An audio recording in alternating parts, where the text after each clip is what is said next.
One of these days, I will remember to unmute my mic. So, hello, Dazzle. How you doing, everybody? Oh, goodness.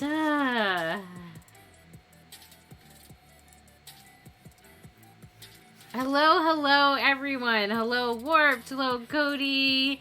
How you guys doing? Hello, Liz Stamp. Sorry about not being, organized tonight. Apparently, I am just disorganized all over the place.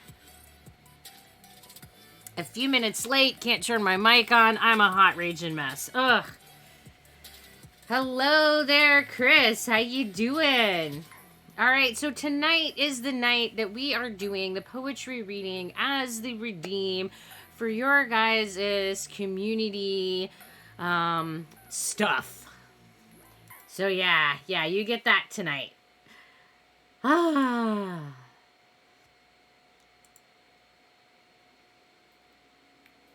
As part of the community challenge, we did a poetry night as one of those, and you guys put lots of cakes into it, so here we are.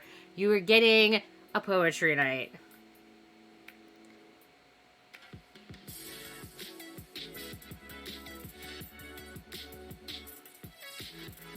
And how am I doing, girl boss? I am doing pretty good. Just a little disorganized tonight, so hopefully things will go a little bit more smoothly.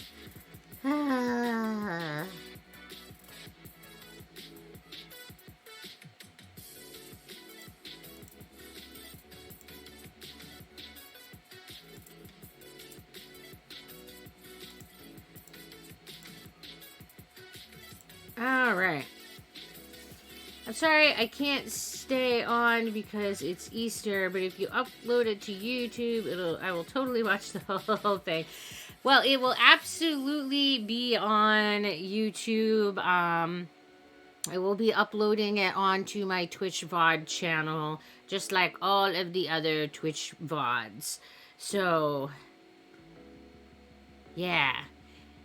And same thing with the last stream, girl boss. If you would like to see how it ended, you can go and watch the end of the VOD. I'm honestly not sure what we did last stream. I have the memory of a goldfish.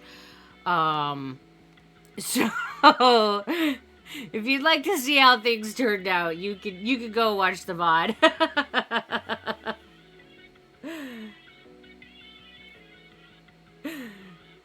So the plan for poetry night is that I will be reading through a piece of poetry, and then I will switch back to this screen and I will go through any comments and have any kind of discussion and chat, and then I will go back to doing poetry so that I'm not interrupting the actual piece of poetry while I'm reading it. So there will be kind of pauses in how I engage with chat. I just felt like that would be a more, I don't know, more smooth way to be reading the poetry. So we're gonna do it that way and see how that works. Have a great Easter, and I bet poetry will be amazing. Well, thank you for the vote of confidence, and hey, Ads, how you doing? I also might be able to join later today. I'm just enjoying Easter with the family right now. Absolutely, Zem. That makes total sense. And honestly, I was a dork and didn't think about tonight being Easter when I scheduled it for tonight. I don't celebrate Easter, so I didn't think about it. And it probably was not the best choice. I think doing it on Easter was a point to not have many people show up, right? Honestly, I genuinely didn't even think about it being on Easter. When I scheduled it, I didn't have my holidays selected on my calendar. And I just counted out, I'm going to give myself 2 weeks to plan this. That was it. That was the amount of thought that went into this. So I selected that Sunday. And that was Easter. And I I didn't put any more thought into that.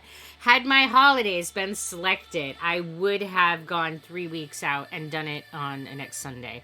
Because yeah, it probably would have been better to have not been done on Easter, but I did not think that out. Let me guess, that was coffee in your cup. It absolutely was coffee in my cup. And Happy Easter!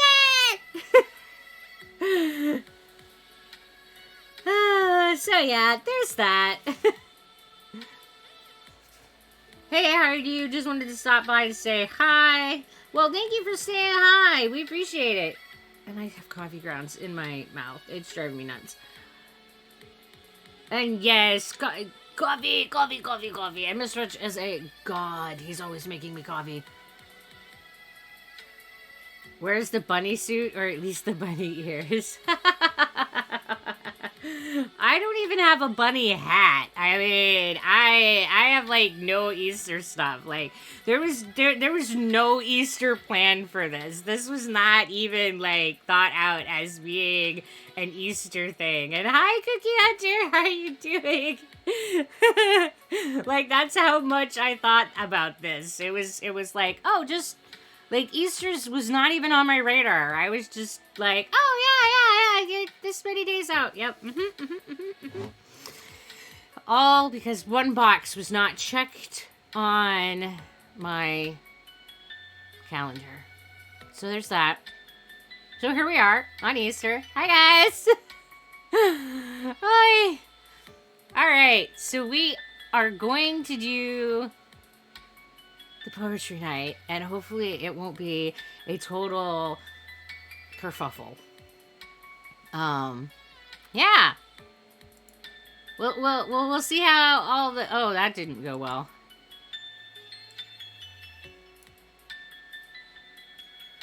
Apparently, this means that I have to, like, either change the way this is set up, or it has to be over here. Which is less than ideal, which means that I have to, like, look sideways to read comments.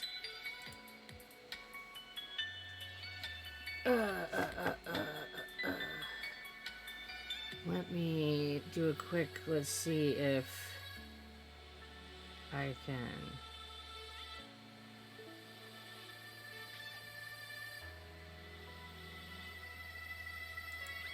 There's always something, and just always something. Always something.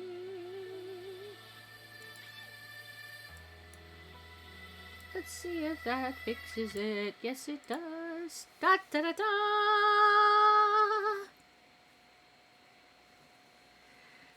All right. And you might want to turn the music off. I didn't even hear the music. It's low enough that I didn't realize we had music on for tonight.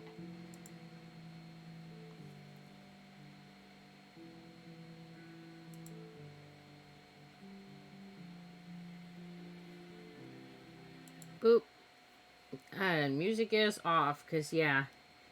We should probably not have music playing over poetry reading. Yes, and I'm trying to tech alone, guys. I'm trying to tech alone. Oh, I don't know what I was thinking, but here I am teching alone. I teched by myself. Look, it's all on one screen and it's showing you the right thing. Woo! So I can actually look at the camera and read the things. And you don't see the like weird doodle that you saw momentarily. Woo! We successfully teched the thing, guys. Oh, goodness. Yeah, he was thinking Don't Starve tonight, but we have the little one community redeem for tonight. So there's that. All right, so before I start poetry night, the first thing that I wanted to do was to just say that I am very grateful for everybody who has been participating in all of the community events and all the people who have been hanging out in the channel. You guys have been just absolutely amazing, and it has been really awesome to have a community that is consistently come in and hanging out with me, and I'm really, really grateful. So if everyone likes her poetry, do we push for her short stories next? I would actually be more comfortable reading my short stories than my poetry for some weird reason. But yeah, there's that. So I had put a thing on Discord to ask about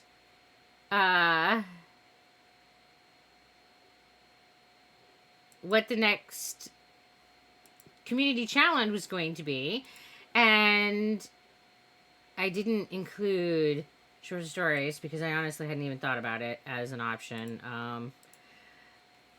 Most of my stories are not super short, but the one that was most voted for on Discord was arting. So I don't know if I was going to say we could get that going. So I don't know now. Arting or studies?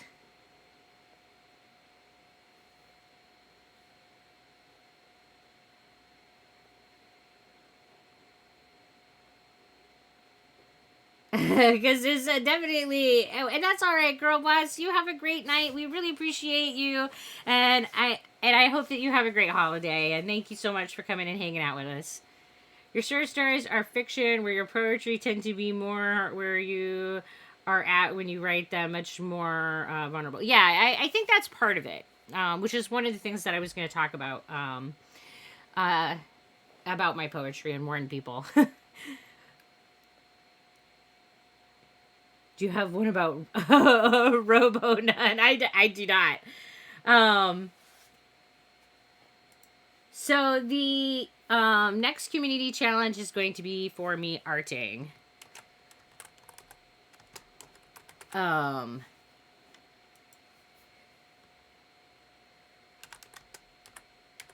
So if enough cakes are given to the Chaos Gods, I will engage in creative chaos on stream. Now, I don't know that this is going to go the way that you guys think it is, because my arting is genuine, absolute chaos. But we'll see how it goes. Because, well, yeah. Yeah, it's chaos, guys. So that's what's planned for the next community challenge. I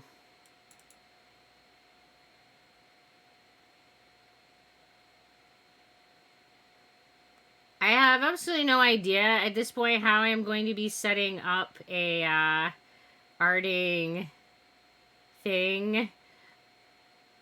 I'm gonna have to get it so that there's like some kind of like, I don't know, camera so you can see what I'm doing, and but we'll figure it out. We will figure it out. That's what we do, right? We just go, yeah, we got this, and we just dive into the deep end, and we try things that we don't feel ready for, and we just do it, right? Like that's been our MO since day one, right? Like that's what we do.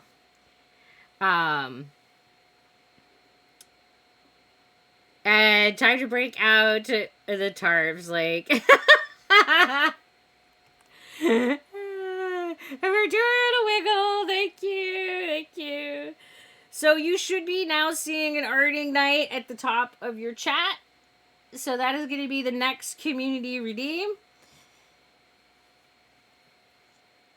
For 1,000 cakes. 1,000 for 100,000 cakes. You guys are gonna have to work for it for way more than 1,000 cakes.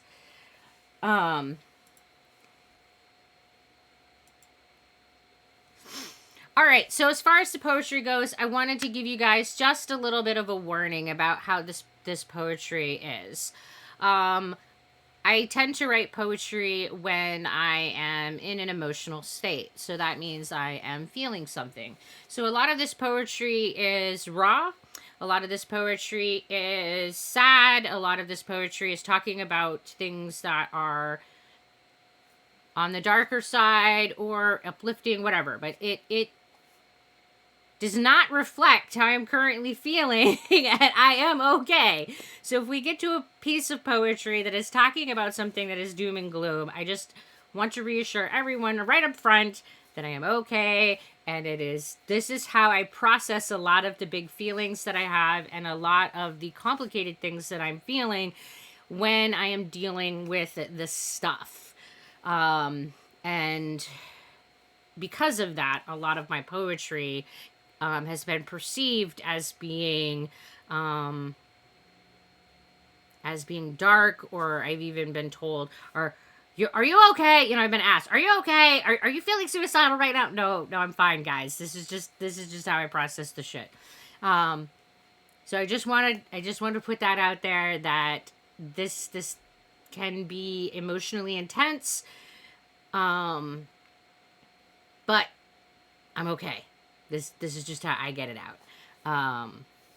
And it covers a gambit of all the things. I don't shy away from talking about anything in my poetry, in my conversations, in life at all. I feel that talking about stuff is how we process things and how we address life appropriately. We don't deal with things in good, healthy ways if we stuff them in boxes or sweep them under the carpet. Like, we really need to address them head on. So that has always been my style, and my poetry is no different. So that all being said, let's get into the poetry. The poetry. Assuming that my slideshow actually works, you should be able to now see a poem on your screen.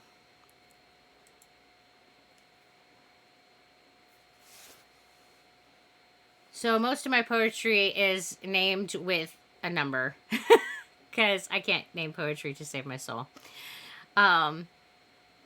Snow, soft and delicate, lays over the hard rock, muffling the strength, making it less than it is.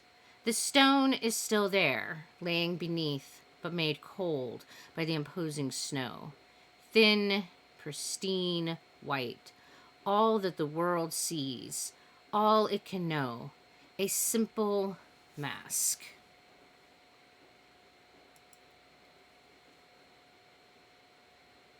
Yeah, I really can't name anything else. I think the only thing that I've been even remotely successful in titling is the YouTube videos. I apparently am pretty good at naming those, and that's about it. Yeah, that's about the only thing that I have any ability to name is my YouTube videos.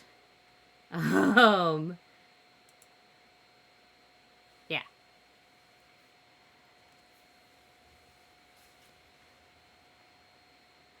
You can always tell when I name a stream versus even prank. I really do think that you can tell. I think that you can absolutely tell between the difference between when Miss Roch names a piece of poetry and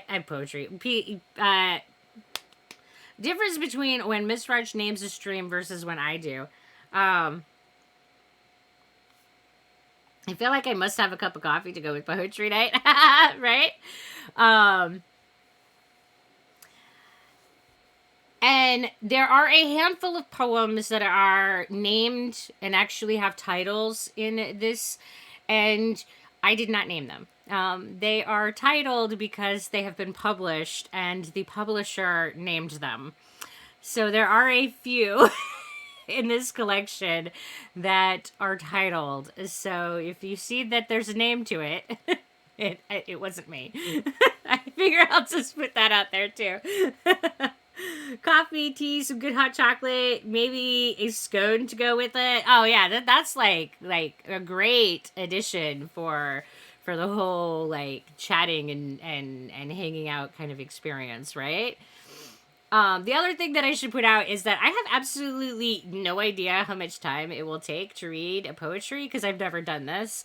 So I like gathered a whole bunch, and my plan is that we will either fill the 4 hours if this amount of poetry fills 4 hours, or if this amount of poetry does not fill 4 hours, I will snag a game and we will fill the end of the stream with like ducks or something.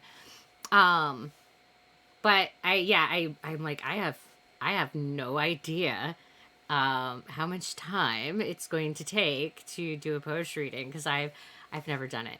No, all poetry all the time. Well, there's limits. There's limits. Yeah, just do improv poetry, right? All right. There was once a time when I believed that we were friends. Back when you told me everything and remembered to ask how my day was. There was once a place that we used to go. One there the two of us could dance.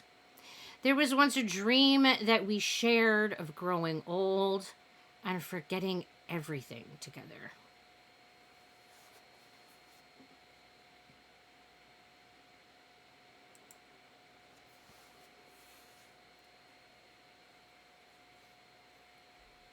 And that one was written in like 2018, so I don't even remember who I was writing this about.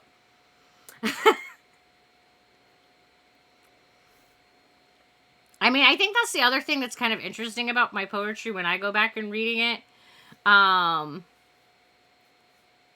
is that I often don't remember the context anymore because I don't have a super great memory.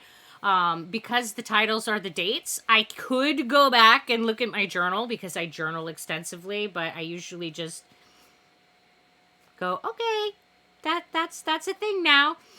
Because poetry is more, I find, interesting if you let it be its own thing and have its own conversation.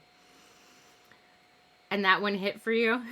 And you would have named this one Confident. Interesting. Yeah, so if you guys got titles, you could give me title recommendations. It's always interesting to see what people would name them. Because, well, I don't know. Clearly, I would name it Numbers. And that's not what generally people want to, have things named. Confident, like someone you trust. Interesting. Huh. All right. Does my anger upset you? Are you surprised by my outrage? That's too bad. I am done making you comfortable at the expense of myself. My anger is justified, and if it upsets you, it is probably because you are among them, with the hateful hands that are holding me down. Those here, beneath and beside me, being crushed by your dictations, and those trying to lift me up, we understand the anger. Outrage in the face of injustice makes sense. So why are you not angry? Yes, I am angry. Because you tell me I cannot be myself. You decided that I am not good enough. You've marked me defective and broken. I am angry. The very buildings we work in are not built with me in mind. Yet I am forced to work there. Doesn't matter that it all hurts me while you force me into your precious mold. I am angry. I will continue to rage against the many injustices. You deciding who I can marry and how many. You have declared I don't get body autonomy, Christian values shaping the cage that you forced me into.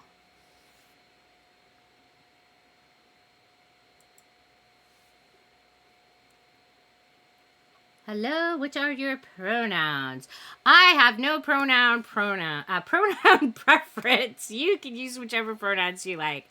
I'm bi gender. I kind of identify in all of the camps, so you can use all of them, and they feel like they fit some part of me, so it's fine.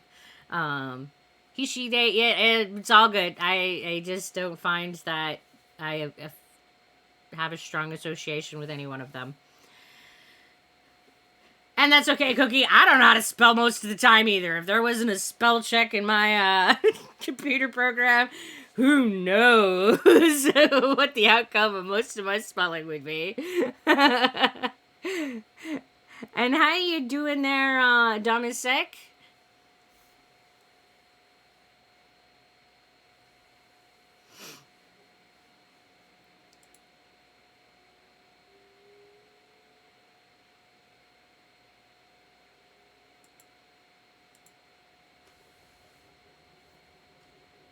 All right.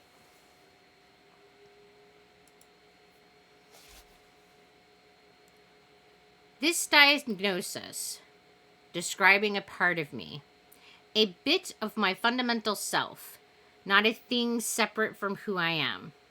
I am a zebra and I am a wife. I am autistic and I am a sister. All of these pieces of me. Do not caution me against this. Don't tell me I cannot hug myself. I carry these flags and I sum up my tribe. These are my people. There is the Dazzle and the Spoonies. We are not broken. We are not less than. We may be different, but where's the crime? Let's celebrate all the colors and light up this dreary world. Let's celebrate all humanity and share in all the wonder. I am different, and so are you. Do not reduce me so you can better understand. Do not stuff me down so you can better tolerate.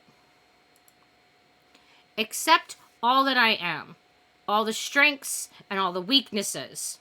Recognize all I offer. Not only my failings, but all my achievements. Give me permission and let me be human.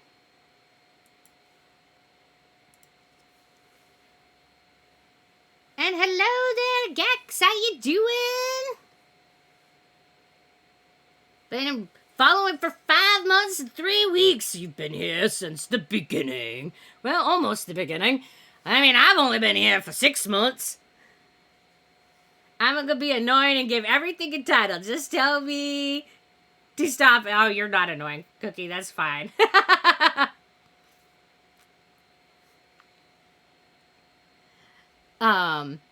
Like I said, I would be really interested to know what people would title these because I am terrible at titling my poetry. I have no idea what I'd name any of these. Yeah. And Cookie, it didn't come up because it's an O, not an A. See, this is why I always have trouble with the commands, because I always mistype them. They never pop up for me, and then I'm like, why isn't it working? And Miss Special will be like, because you didn't type it right. And I'm like, oh, okay. I would call this Butterflies Lands on Rainbows. Well, that is a very poetic title. The second line of the second stanza was pretty funny.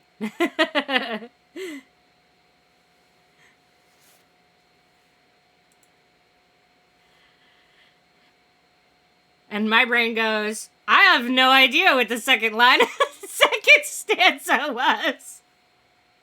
And I don't know what that says about me as the writer.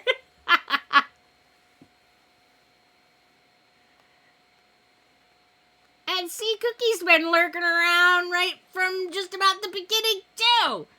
4 months, 3 weeks. I mean, like I said, guys, I've only been here for 6 months, so it's not like your number's gonna be super huge. The possibility is only 6. And there are not many who are going to have 6. Just not many. I think that there were in my first month, I think like 5. So in the beginning, I mean, and that assumes that I can remember, right? Which is not very. I know that on month 2, when my viral event started, that my viral event was started by my 10th follower, so it wasn't very many at month 2. So I know that for sure. There's that. Miss Reg has been following for 8 months and 1 day. So apparently it's been 8 months now and not 6, and I just can't remember.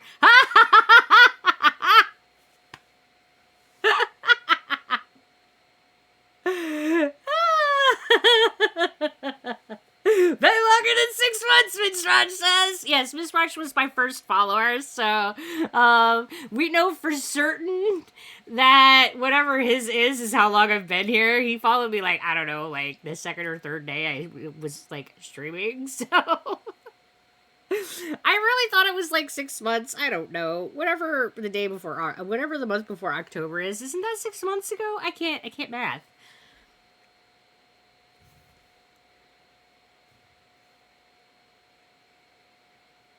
July, October, September, November. I don't know. I can't even. Here come the fingers. Yep, they totally did. Their fingers just came out, and it's still. I was just like, it doesn't matter. I'm going to trust Twitch's accounting better than mine. Hey, just look at this. Imagine going on the stage doing stand-up and 10 people show up. Now, although it's not a huge number, imagine those same 10 people show up at the venue every time you decide to stand on stage. They come to watch you. It was a really great feeling to have consistent viewership. Like, when I started streaming and it was consistently 0 people watching me stream, it was a really awkward and strange thing to be talking to an empty room all the time. And you just got to keep doing it.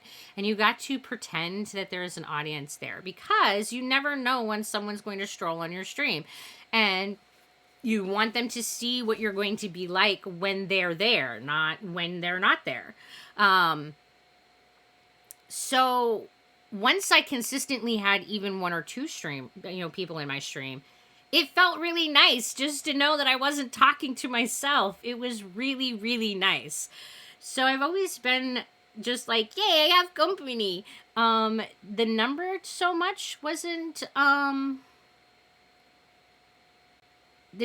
so much what mattered to me as just knowing that somebody was listening. And yes, I wander around the house talking to myself, but I wander around talking to myself in a very different way than I sit and talk to people on stream. It's different. It's different. I swear it's different, guys. It's different.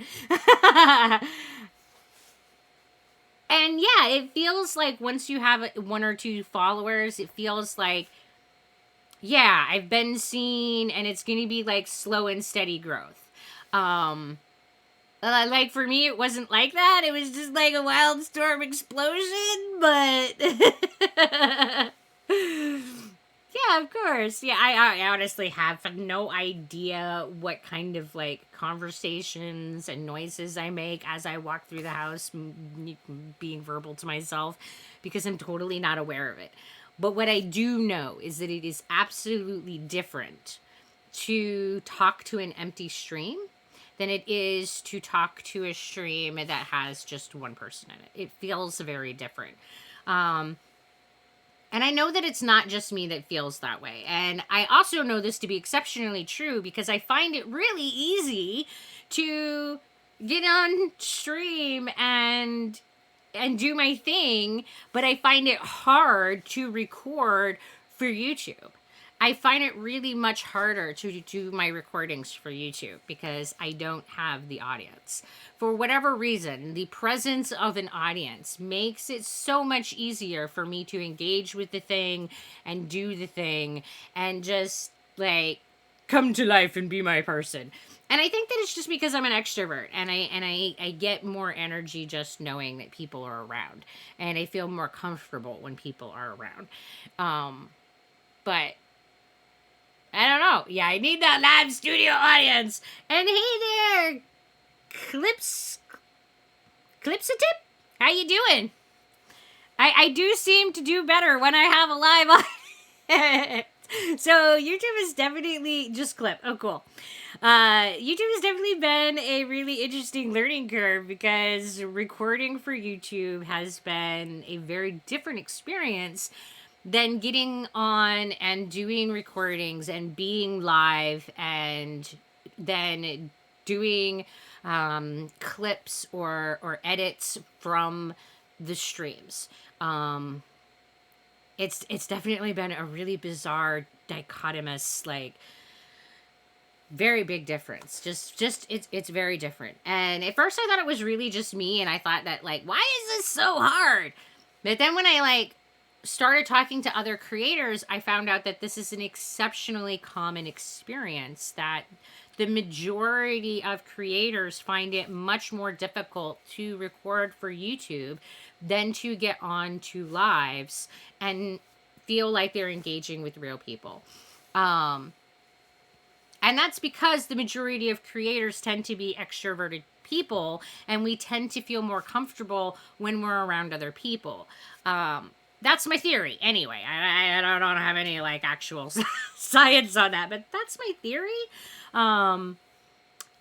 Maybe there's some introverts out there who would feel like, I'm a YouTuber and I don't want a live stream. I don't need no audience. So I don't know. I like the way that you speak, though. You're very articulate. I feel like you were made for this. I never feel like I am articulate. I feel like I stumble over my words a lot. And I feel like I frequently lose my words and misspeak often. And it's really interesting to me because I have this perception about myself, and I am frequently told that I speak well, and since I've started streaming. So it's been an interesting thing to see how other people perceive me compared to how I perceive myself. And that's been an interesting experience to have over the last few months, too. We're approaching a year. That's wild, guys. We've been doing this a while now. And in one hand, it feels like I've been doing this for a really long time. And on the other hand, I still feel like I just started yesterday. I definitely don't feel like I know what I'm doing. I definitely feel like I'm still fighting with the technology, and I definitely feel like I am on struggle bus. Well, when Miss Ratches does the exclamation follow and it says 11 months, I will plan a 1 year for the next month. So it will be up to Miss Ratch. Okay. That's the only way I'll know that I've been doing this a year, guys. Use my time clock. Make a drinking game? Oh, there is absolutely no way that I am drinking while I'm on stream. Like, ain't nobody want to see that. It'll be hilarious for about 8 minutes, and then I will be unconscious. They ain't nobody. Oh, not me. Oh, okay, that makes more sense. I was gonna say, like, dude, nobody wants to see me drinking. Like, we all want to see that. Because alcohol absolutely kicks my butt. Like, I get incredibly drunk incredibly quickly, and then I immediately become unconscious. Like, it really only takes me about 10 or 15 minutes to become unconscious. Well, we technically shouldn't have any minors. I guess they could be 18, which counts as minors for alcohol, which I still can't wrap my head around. But yes, if you're not legal for alcohol, you should not consume it. Hello, Gum Music Night. Welcome. Miss Ratch, can you give them a shouty shout? What were you up to, Gum? We could have redeemable shots. I'd have to have, like, that's once a chat, once a stream or something, or I would be toasted in, like, the first 5 minutes. You were a poet. It's over for these kids when you make the switch to rap. Oh, I don't have the sense of rhythm for rap. I can't even imagine. Every time she says, interesting, we take a shot. Done. Not dead. Not. Oh my goodness! If it was espresso, we'd be all vibrating across the floor in a few minutes. There are a few words that I absolutely use all the time. You are right. Like interesting, awesome. Every time I a lot, guys. Or if I do, dude. Yeah. Everything's fine. Well, if I'm not playing a game, I don't think everything's fine. But when I'm playing a game, everything's fine all the time. Well, you guys would be either totally drunk with alcohol or vibrating across the floor from caffeine if we were doing espresso shots. But either way, you would all be floating from the amount of fluid you'd consumed if you just picked one of my frequent phrases. Oh, goodness. Or even if you did it every time I dropped a swear. I have been trying to swear less in my streams and stuff because YouTube, and I've been trying to get into the habit of swearing less because when I'm recording on YouTube, I have to then edit every swear out for YouTube recordings. In order to be the best, safest, surest for ad revenue, it's just best practice to not swear. So that being said, I've been trying to be easier for my editors and not swear as much. And guys, I have a potty mouth. I just want you to know.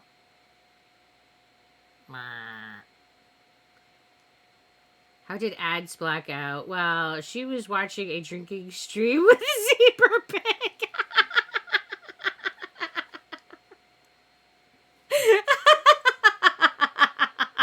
It's just like on the floor ditching and just like, she ums too much. She ums me too much.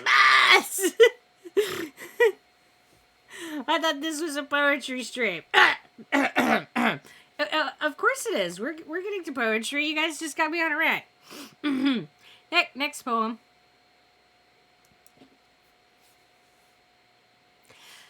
Like badges of honor, my stretch marks and scars outline my history. They are not beautiful, yet I still am. They tell the ugly truths about all the hurts and hells that I have lived through. I do not love them, yet I love myself. These lines that mark me define so much of what I've been and limit what I can become. I embrace them as part of myself.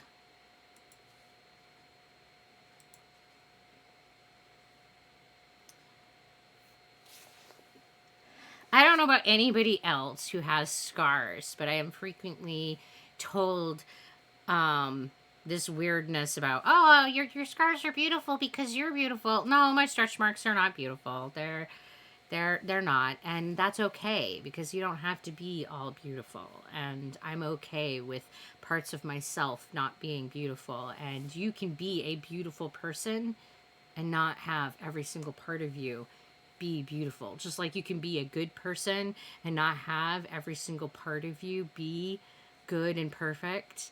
Like I think that's something that we have gotten from pop culture and fairy tales, that if you're good or beautiful, that it's an absolute, that you can't have this swirl of gray, and real life is that we're all just a big swirly swirl of gray. I think that's something that life has definitely taught me when I was trying to become a better person, is that we're all gray. You got a few scars too? Yeah. And for a long time, I really hated my scars. I really hated how they looked, and I really hated having them. And especially this really, really big, wide scar I have over my belly button. I used to really hate that. But now I've gotten to where I'm just like, they're just another part of me. And we're water in the face hole.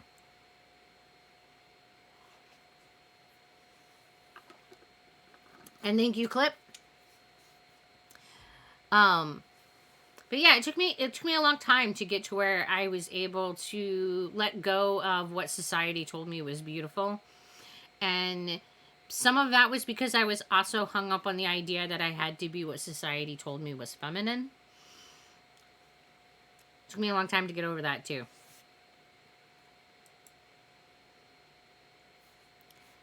The whispering waves, hush, then crash. Sand castle carried away, little princess left to rebuild. Hush, then crash. Ruin, never ceasing waters, silently pulling the sand, thundering down on dreams.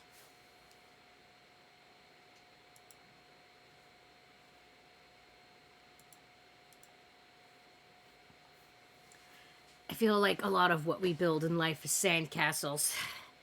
Hey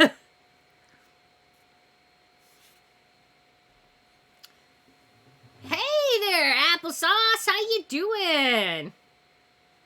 Your ass at poetry. I for a really long time thought that I was not good at poetry, and for a really long time I have a very bizarre relationship with my poetry. Let's go with that. I definitely have always been in favor of being a prose writer. But I will say that in the publication industry, my poetry has been heavily favored. I have quite a bit of poetry published, and I do not have any prose published. I have quite a few articles and technical writing published, but none of my short stories and none of my like longer fiction has been published. And so I'm by all definitions I'm a poet, even though my brain goes, I'm not a poet. And I think that that's always because I have a hard time with the idea of not working on poetry. For me, poetry is a dump. I don't slave over poetry. It is just this emotional, raw moment where I'm struggling with something. And it is much more like a free write. It's much more of I just pour it all onto the page and I let the words just be whatever they're going to be. And then I like let it stand. It just is. It is whatever it is. Whatever messiness or whatever neatness, just it is what it is. And I never felt like that was writing. And I still don't really feel like that's writing. To me, this just feels like an emotional process. It doesn't feel like a writing process to me. So I have a harder time relating to my poetry as a writing process. It feels more like I'm just kind of emotionally dumping on the page. Could be. It scares me too, I think, about the stuff way too deeply. Has my brain in noodles and knots. Well, I think that's part of what poetry is supposed to be about. It's supposed to be making you think about things. It's supposed to be making us feel things. I think some of the best poetry is poetry that puts our brains in turns them into noodles and knots, or hits us in the feels and makes us just go, oh, same dude, me too. There's a lot of poetry out there that hits me in the sames where I just go, yeah, me too. And I think that that's what poetry is supposed to be about. Poetry is supposed to be hard, and it's not about, you know, telling us a good story. It's about making us feel things and making us think about things. And I personally am not super fond of being analytical with poetry, which is part of why I had a difficult time with my relationship with poetry, because a lot of times when you, like when I took my English degree, or I didn't finish my English degree, but when I was in college for English, all of your classes on poetry are about diagramming every sentence and really analyzing the mechanics of the poetry, rather than what is this poetry really saying, and what is this poetry telling you, and how is it speaking to you, and how is it making you feel, which is what poetry is really about. It's like when you're listening to music, your job as a listener is to let it impact you and let it make you dance and let it make you feel.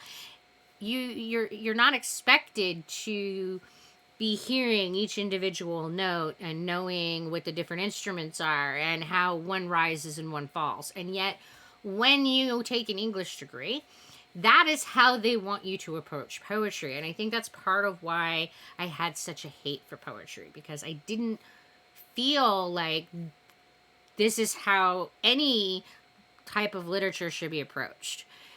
Telling stories and emotional works shouldn't be about diagramming a sentence. It should be about allowing ourselves to immerse into the water of whatever it is that this creator has given us, whether it is a poem or a piece of music. We should just immerse ourselves and let us experience whatever it is that we're experiencing. And sometimes we won't relate to that piece. Sometimes we'll be like, I don't know, I got nothing. And it's just because we haven't shared that experience or whatever. But if it's doing its job, you know, we shouldn't be super aware of its mechanics because we should be too busy feeling. That's my rant on poetry. Take that. Because that's what you wanted tonight, right? In the English nerding.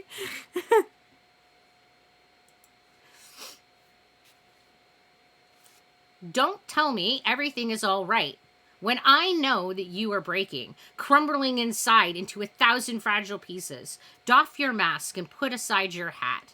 I give you permission to get messy. So sit down and let it all out. Whatever is living, bound up in your ribcage. Strip down naked and lay yourself bare. Pull out all your guts and cry your eyes out. No more dirty secrets or skeletons in a closet. Tonight, let's be raw and real. No holding back and no reserve. Our date will be dancing in the darkness, crying in the rain, and shouting at the stars.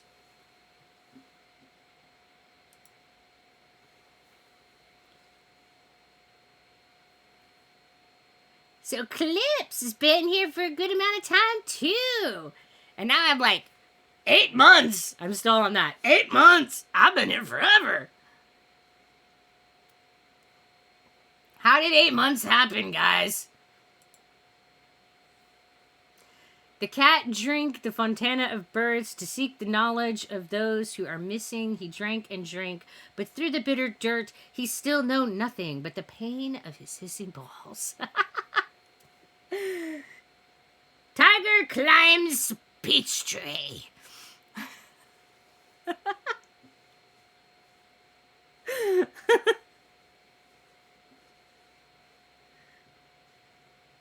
Hey, Oscar, how you doing?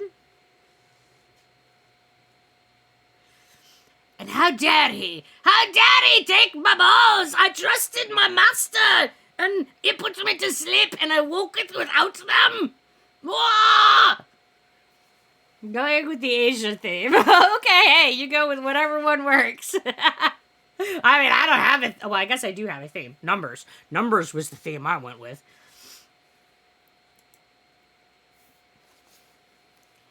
Whisper to the butterfly and let it carry on its wings all the things you wish you said to those now long dead. Only dreams and memories, spun together with longing and regret, are holding these spirits here for all the things they haven't heard yet. All the time that stands between us while I clutch at your dust and dance with the time past, wishing I could forget.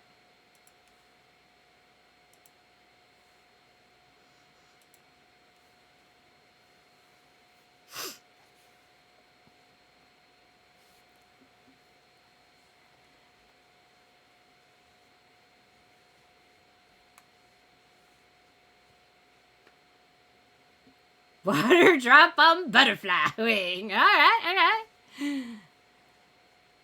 There we go.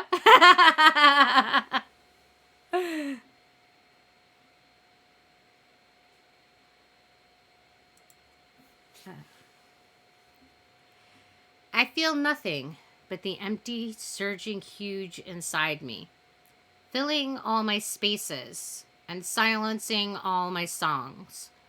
This world always told me I can never belong, always reaching to reshape me, pressing me against the mold, forcing out all the colors. I look at all the mirrored gray and I imagine the rainbow and all the ways I was painted before you had your way. Looking out this little window upon the expansive gray, I wonder who stole your light and made you believe in shadows. All the thieving generations, blindly grabbing at what is gone, hurting all their babies, snuffing out the little lights. Too painful to look upon. This angry, raging circle cutting as it spins. But why not turn the lights back on?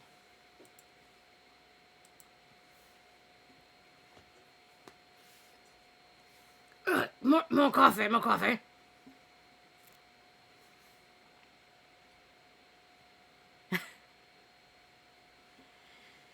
I think that the older I get, the more poetry I've written about, like, the social stuff that's been going on.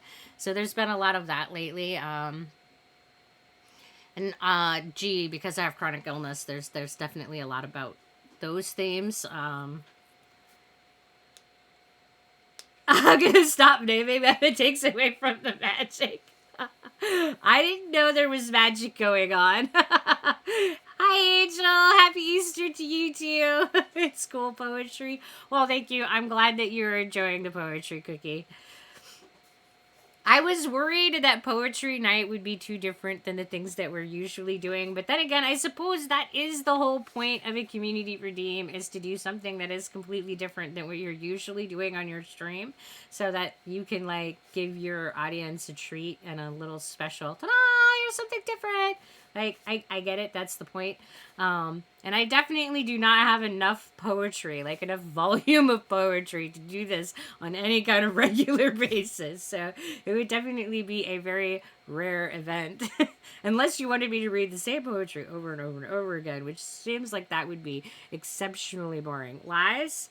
You think I have enough poetry buried? I mean, I guess if you wanted to dig through all of my journals from ages ago, there are reams of this stuff. I mean, I guess if you wanted to dig through, like, I have started a journal when I was like 7 or 8, and I have been writing poetry since then. So if you wanted to, like, go back through, like, literally all the journals and scrape through, like, my life, and if you wanted to know what I was writing as 7-year-old, 8-year-old me, I guess you could get those poems too. I don't know that that those would be worth a damn, but I guess they exist. I mean, hello, Cash Gaming. How you doing?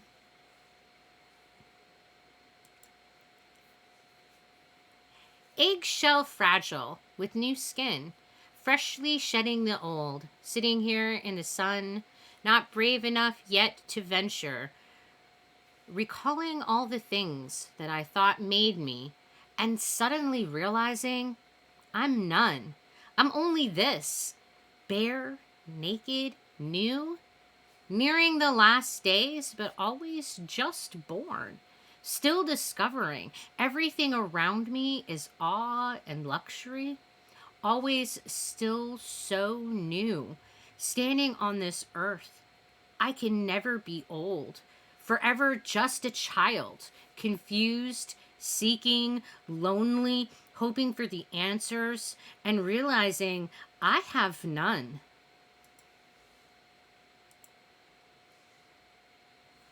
I know nothing, guys. I know none of the things, ever. And the older I get, the less I feel like I know.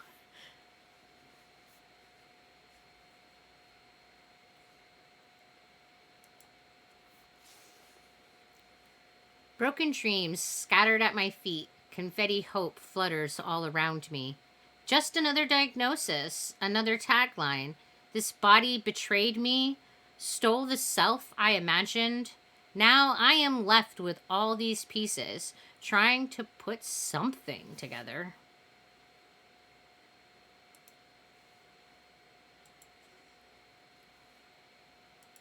Can we make a Murloc poem? Murloc!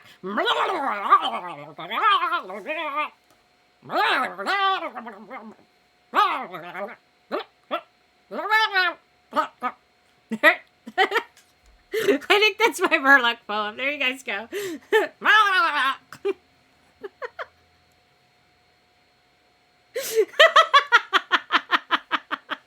That's really hard to do and not laugh.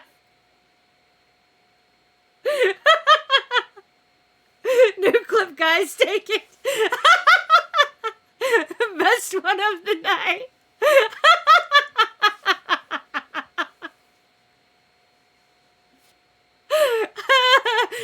Seriously, like about halfway through, I started to get the urge to laugh. It's super hard to do the Murloc for any amount of time without laughing, and I don't even do a very good Murloc. I mean, I'm definitely not the actual Murloc. I don't even Murloc when I'm Murlocking, guys. The misery is pouring down. The pain is coming in. No changing the weather. Another day of rain. Yet I still sing when it rains. I let myself look for rainbows. I check the clouds for silver and hope there's still a little gold.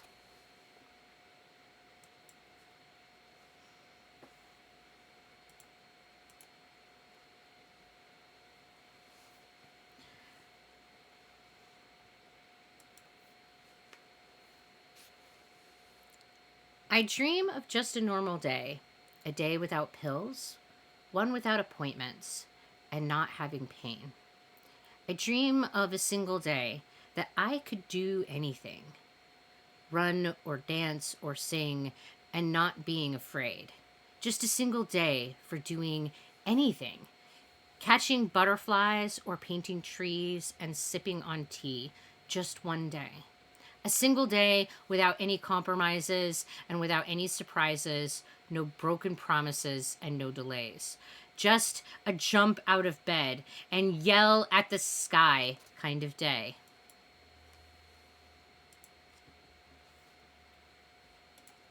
I never get those days, guys. There's always compromises and surprises. Yeah.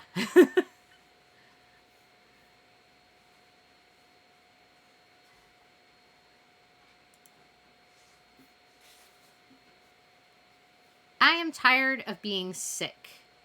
It's not sleeping despite the fatigue, then falling asleep when trying to be awake. I don't want to be unpredictable. With sick calls, no-shows, and late arrivals, people figure that I'm not invested. I do get to wear a brow. Okay, guys, I just mangled this one. We Murlocked. Let me start over. I'm tired of being sick. It's not sleeping despite the fatigue, then falling asleep when trying to be awake. I don't want to be unpredictable with sick calls, no-shows, and late arrivals. People figure that I'm not invested. I do get to wear a gown and special little slippers. It's all the medical fashion. Strange tubes for my nose and dressings all about. I'm not really feeling human. Explaining another bruise and dealing with accusations, but who can blame them? I tripped, I stumbled, I fell, I hit my face on the cupboard. How can they believe? Slipped out a joint while slipping on my shoes and another skin tear, this one from my zipper. I am not broken or incomplete. I am just a complex story, clinging to life, feeling it is all a luxury.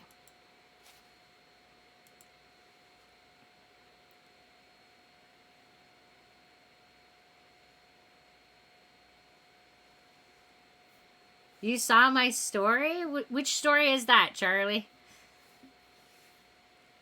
A Slippy Sock Vacation.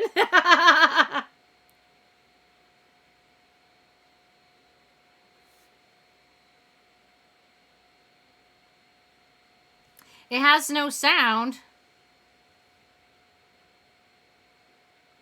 Oh my goodness. But everybody can hear me while I'm live?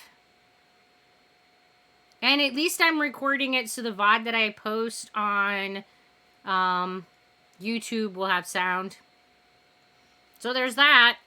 I don't know why Twitch doesn't have sound. I love it so much. But I have reset things up again so that I am recording every stream that I do, so that, yeah.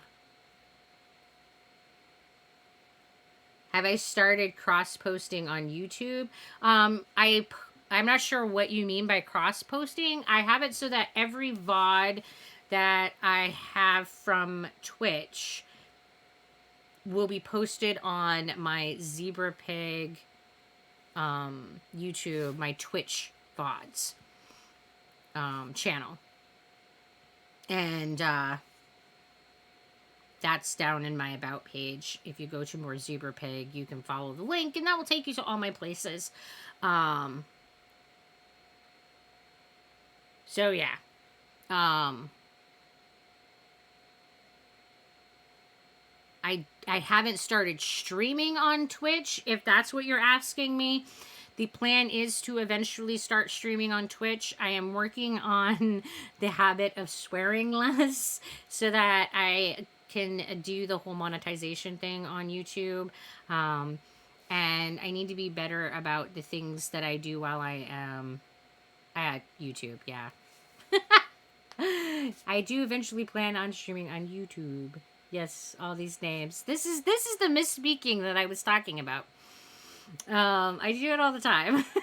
And it makes me feel like a dork. But here we are. Yeah, quit talking with another person's voice and they will not claim the sound. Yeah, so there's that. So apparently I sound like some person. I have no idea. But at some point, this is why I have had several of my videos tagged by the computer system and my voice turned off because apparently I sound like someone else. I have no idea. The computer thinks I'm someone else and that I am using their voice without their consent. I don't know who it is that I sound like. I don't know. Don't care. But clearly, I am not copywriting material out there with their voice. I'm not taking their voice and putting it on my thing. I am. This is mine. This is mine, guys. Because even if I was impersonating their voice, that is not copyrighted material. So, because it's coming out of my voice box, it's mine, guys! So that's been an interesting adventure. And not one that I can actually do much about. So, yeah, this is part of why I have gone back to recording every stream that I do so that no matter what happens with the VOD weirdness, I have a clean recording of what happened. So there's that. So sorry that you can't grab a clip. And the VODs on Twitch only stay up for a short period. So a lot of the times, by the time whatever issue is, gets resolved, you can only actually hear the sound for a day or two, if at all, because it takes them so long to resolve the issue. So a lot of times, really the best place to go and watch the VODs, if you're interested in watching things after they've gone live, is going to be the YouTube, because you will get a better recording quality because I'm recording it on my computer rather than through the Twitch, and we don't have to worry about them doing any of the things. And well, for whatever reason, YouTube does not have a weirdness with my voice and Twitch does. So that's where we're at with that. Whatever that kerfuffle is. Being second. I am tired of being the second choice. There is no doubt that they love me, but that's not the same as being first. I wonder what it would be like to know that I was the first someone thought of when they wanted to hang out or received some good news. Oh, I get to hang out and I hear the news. But I imagine that it would be different to be the first person called. Always being second makes me wonder, is there somewhere they'd rather be? Would they leave me if given another choice? Did they settle because I'm here? Standing in the line, waiting to be picked for the game, no one ever chooses me. I'm always left until the end. The one that they have to take when there's no one left. When voting on the thing to do, I get to vote, but does it really count? Because no one wants to play my game or go to the place that I recommend. It leaves me wondering, is there something wrong with me that I would like these things when they don't? I try to tell myself that this is anxiety, but it is hard not to listen to a lifetime of experiences when this pattern never changes. I try to imagine what it would all be like to have a best friend or to be that special someone. Is there even such a thing as being someone's first? Or is this just another myth that the movies and books created? So I sit here in my small group of friends and I wonder if I am even wanted here, knowing that I would never be able to tell since I am unable to read the room. And it leaves me feeling lonely, even when I have all this company.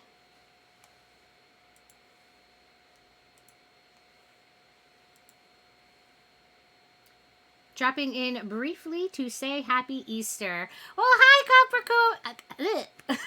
hi, Copper Kaio, and happy Easter. Tell Zebra Pig that I feature on immense scale. Oh, well, thank you. I appreciate that. And I appreciate you coming in and saying hi. Well, thank you, Clip, for coming and hanging out with us. And you have a great rest of your holiday. And you have a great day, evening, whatever you are up to. Thank you for coming and hanging out with us. I appreciate it, especially on a holiday. Guys are amazing! Amazing!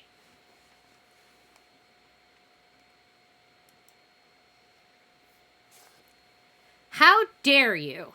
Calling yourself Justice, calling yourself the Father, declaring yourself love. These are lies. By your own account, you are all-knowing, you are wisdom, and you are all-seeing. Yet this is the thing you made. This here is what you created.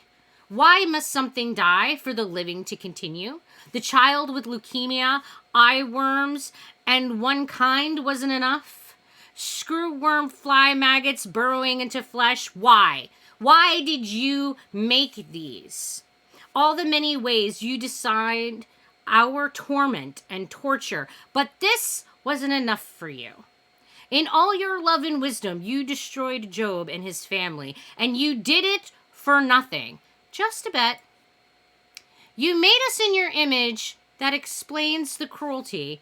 After all, it was you who tore open the womb, and it was you who killed the children and demanded the women be raped. It was also you who couldn't tolerate differences. Women of the earth burned at stakes, wars waged in your name, and all laid out in your holy book, the user manual for being human.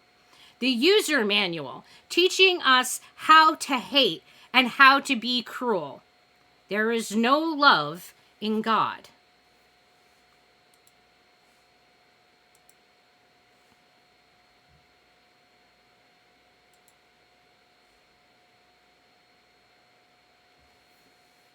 It has a name, so it is a much older poem and published.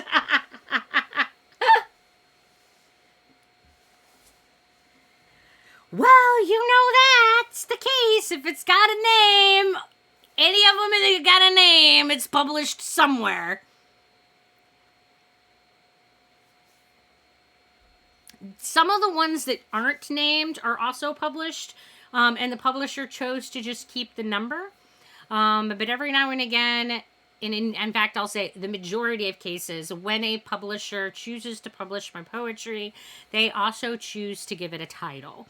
So my poetry will end up being titled, and it will be the editor that ends up giving it a title.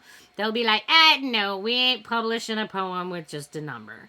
So they'll just like give it a title. So yeah, if it has a title, it was not given by me. Yeah.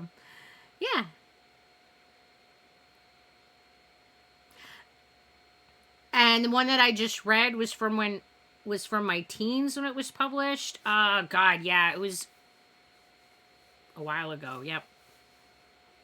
Either late adolescence or early 20s, I think.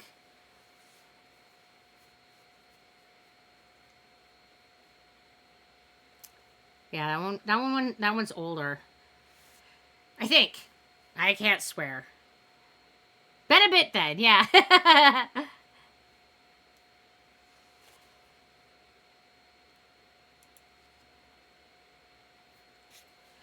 My fragile flesh now fails me, while my mind remains the same. A prison of flesh and bones, I'm bound to this body, an essential part of what I am. Yet this tangible stuff is not the essential stuff. That which cannot be seen nor touched truly makes me what I am. Do not judge me for the tears that I cry today, as I grieve the self I once imagined, and now know I can never be. So I'll say that one thing that's nice about the numbered title is that when you look at this title, it's 4/27/22. So this was written on April 27th of 2022 at 6:30 in the morning. So that's where these numbers come from. It is the date and the time that I wrote this poem. So that is one thing about the numbered title that I will say is kind of handy, is that I don't have to worry about like, oh, when was this written? When it ends up with a title, I often go, I have no idea from whence this came in my life. I don't. There is a large volume of poetry. I have a large quantity of writing in general. I'm rather prolific in my writing. Just gads and gads of writing, of all flavors and varieties. So I really can't look at one piece and tell you like where that came from in my life, and unless it's dated, that's like really only way that I would have any idea how to like chronologically fit it in my life. Sticks and Twix, Rick, sticks, stop, so sick. We need pupa of Bix of Twix to pick the floral flower of royal those who loyal lie in soil because of spoiled. Yet as we read the need to be a poem, how many times do you stumble when it's written? I don't know if I pronounced all of it properly, but there that is. I don't know how many times I stumbled. I didn't count. But that one is a little bit blah, blah, blah.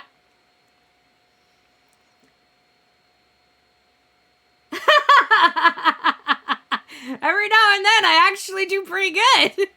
And then other times I try to say normal things like fork, and I go, fork. No, really, I didn't swear. That was fork. I don't know. I can't win. Chronically tired. When I say I'm tired of being sick, I'm talking about more than headaches and the slipping of my joints, the appointments with judgmental doctors, normal tests, and the same labs as always. But gotta run them again just to check. Fatigue so deep that it seeps down into the bones and settles into the marrow. Staring out the window and knowing that outdoors isn't for you. After all, there's pollen and sunshine waiting to attack, standing in a group of people but still all alone, just wishing there was someone to relate to, just tired of this prison of flesh, feeling that I have had my turn, pretty sure I've paid everything I owed. Yet here I am again, donning the special gown and waiting for my medical date in another hospital.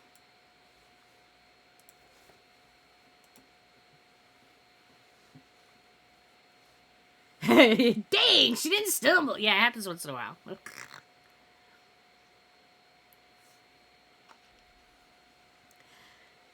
And so far, I've only mangled one of the poems. I'm sure that it's going to happen again, but...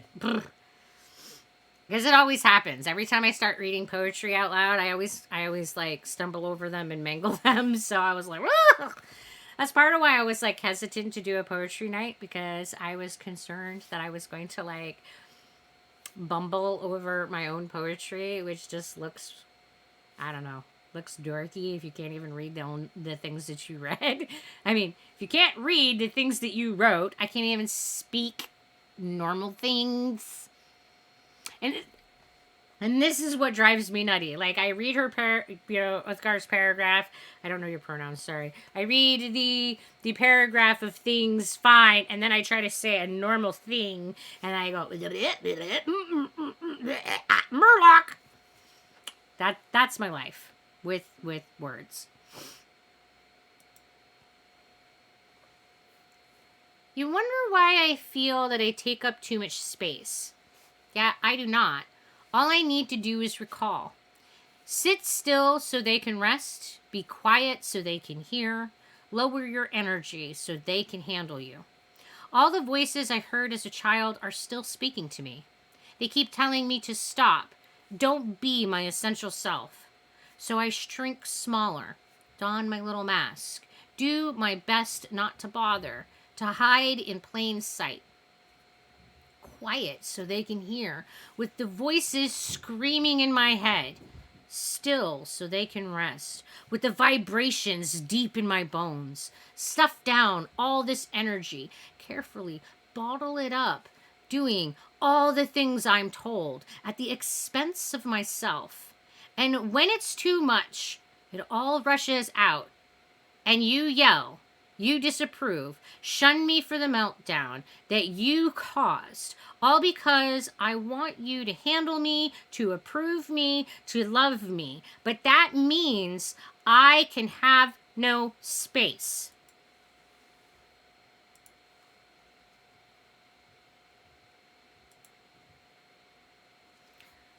Pronouns, any, mainly use male. Okay, I will try to remember that. And I will probably forget. Ah! Especially when I'm on this screen and I don't see the extension from Chrome on this screen, because I'm looking at the Streamlabs screen here. Because it lets me see all of the things all in one. So, unfortunately, I usually use the pronoun extension through Chrome that will let me at least cheat a little bit, because people can then go in there and tell me what their pronouns are. So there are at least some cheating in that. But then, once I go off that screen, it doesn't communicate that information to other sources, unfortunately. Well, you have a great night, Cookie. I really appreciate you coming and hanging out with us. I am not the person that you see as I am living here behind my mask. You have taught me that be who I am isn't safe. You taught me that this... Oh, man. I have just mangled a second poem. I am not the person that you see as I am living here behind my mask. You have taught me that being who I am isn't safe. You taught me this with your words, with the way that you've shunned me. You taught me this when you laughed and made fun of me for being different. The teacher lied to me when she said that words could never hurt me. Sticks and stones break my bones, and the words cut something deeper. When you told me I wasn't good enough, I believed you. When you told me I was lazy, I believed you. These words you gave me became a part of who I am. This is said. What is said is done. You can never take them back. And now I live here behind my mask. I'm gonna go after this one. Run! Run! Run! He's like, I'm going to do one more. And then I'm like, blah, blah, blah, blah, blah, blah. Mangle it. It's fine. Run. Run! Run!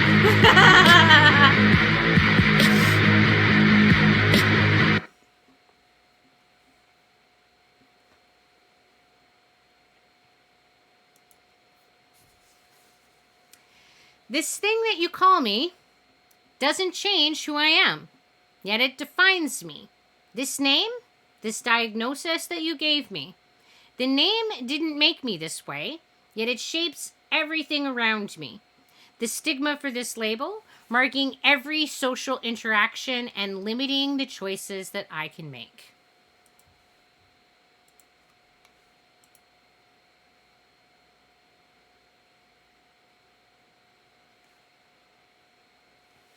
So this poem, I actually, kept both. So I made a notation of what it was named when it was published, but I actually kept the original number with it, so I can still tell you when it was written. So, what? Why would I do something useful like this? So, courage. It is too much to get up today.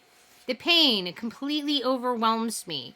There is nothing left. My cup is empty. But I must get up. I must face the pain. If there is no courage, there will be nothing. My cup is empty, but filling it requires courage.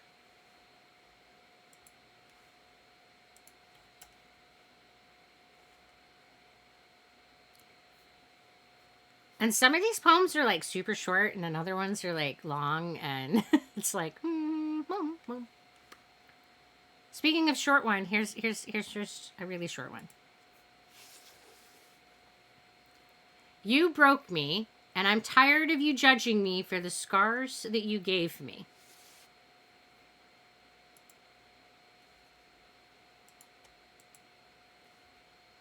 Never gonna give you up, never gonna let you down, never gonna run you around and desert you, never gonna make you cry, never gonna say goodbye.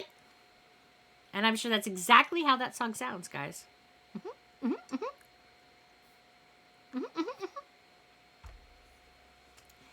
I mean, I will say that's one thing about singing really badly is that I never get nailed for copyright on my singing, because it never even remotely comes close to what the original sounds like. So the computer and the people listening never have any idea what I'm actually going for. So it's not I mean, it's definitely my own thing. And you guys are like, yes, and we wish it wasn't. I feel like this event is one for clapping with snapping fingers, right? Well, you are welcome to clap with snapping fingers.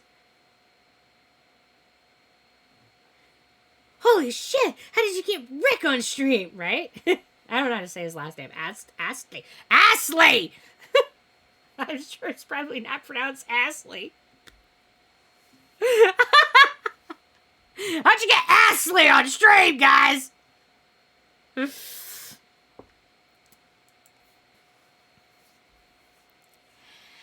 There are things that must be captured, reeled in like giant angry fish, screaming out bloodied protests, things we never want to take in.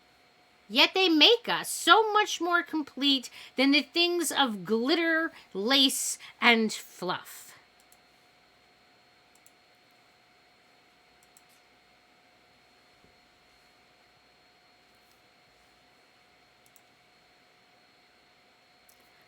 Broken, scattered pieces laying strewn across the floor. Something missing and lost forever. I cannot... That's written wrong. I can no longer see my future or the person I was becoming. Now I'm undone and something else.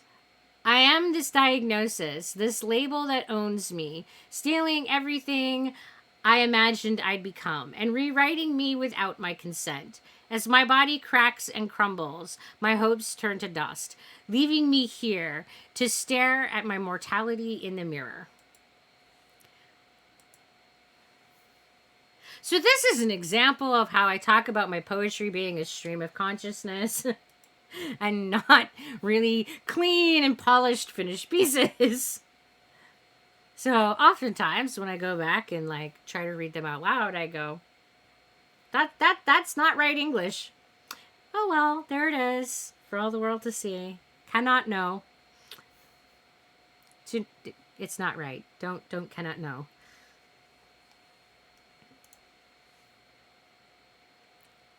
It could be worse, but I wish it was something better. Burning pain, branding me, scarring me, breaking me, in all the places you cannot see.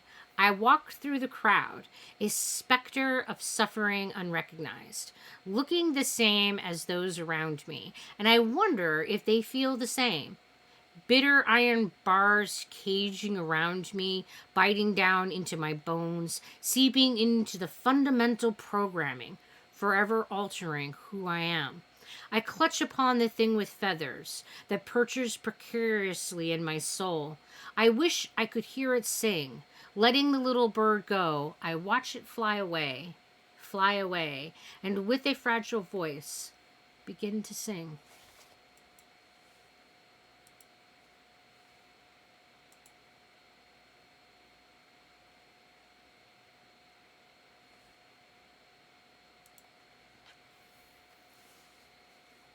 Be like the tree. Set your feet firmly upon the ground, so that you might have a solid foundation to build yourself. Reach your arms up to the sky, so that you may be inspired by the sun. Drink of the inner waters and of the sunlight, so that you may know joy. Feel the winds of the world around you, so that you might free your soul. And like the tree, know the eternal satisfaction in the simple state of being within the now.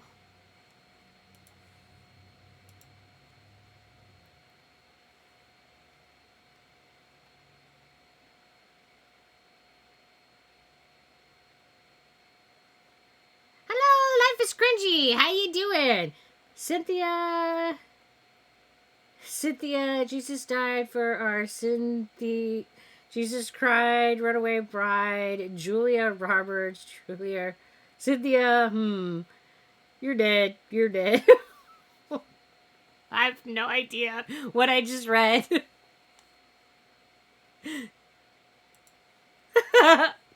Is that a reference to something that I just don't know?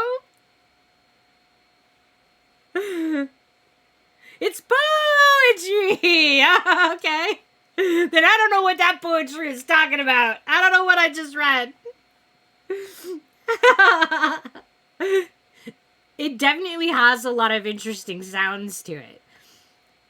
Especially if you had like a really like deep voice and you could just be like say each one like very not monochromatic. Monochromatic is color. Monotonally and like just boom, boom, boom. I cannot do that with my voice, sorry. But that would be really great. Your voice goes deep. Mine does not. This is it. This is what I call it. It's deep. And even when I try to be deep, it's just I go squeaky better than I do deep, that's for sure. And like the more excited I get, the like squeakier my voice gets, and my stuff is set up that it like auto cuts out. So a lot of times if I get really excited, the camera will just the mic will just like doop. From 22 Jump Street, if I remember right. You ain't seen 21 Jump Street. No, I have not. I don't even know what that is.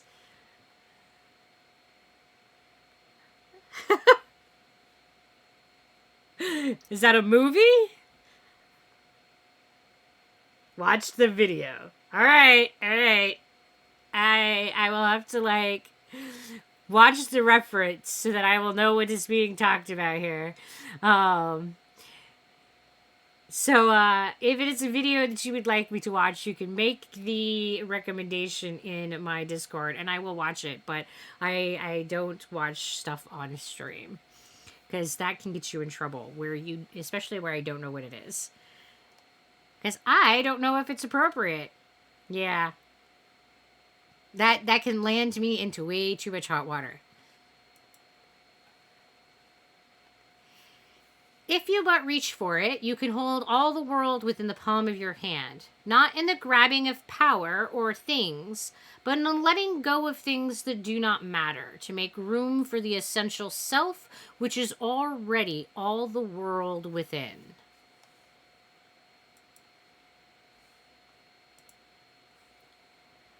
I thought we were doing poetry.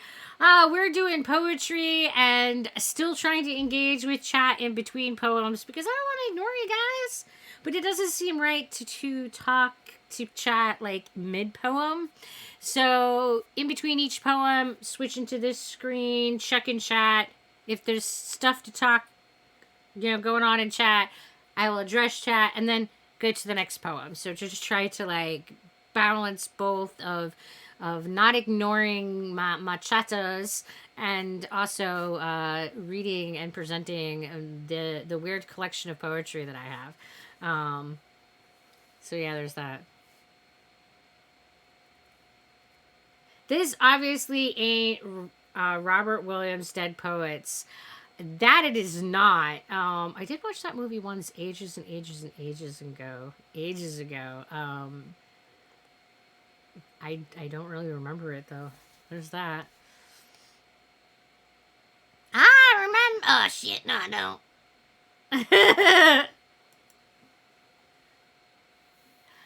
The blood of the moon falls but rare, and from it a suffering man can never know. A herald of her storm to come, a time of turbulence and despair.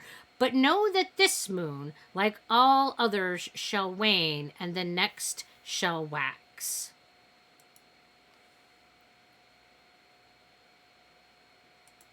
I do remember enjoying the movie when I watched it. So maybe it's one that I should dig up and watch for movie night and revisit because I do remember it being a good movie. It's just been ages and I really don't remember it anymore. I'm one of those people that stuff like that doesn't stay in my mind forever. It just sort of like washes out.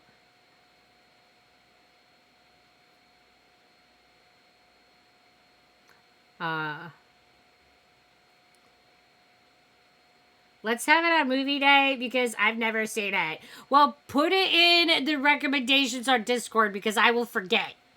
So ads, go be like, we should watch this on movie night. Because it was a good, I do remember it being a good movie and I do remember really enjoying it. And if it is one that we can watch, if it's available to watch online, then I definitely would not object to watching it because I do remember enjoying it. And I'm always looking for movies to watch on movie night. So, yeah, recommendations are good and helpful. Otherwise, we'll just like watch B-rated horror movie after B-rated horror movie, and I'm sure people will want variety. We don't do shared links on Twitch because it's too problematic. But you can share links on the Discord. We all want it.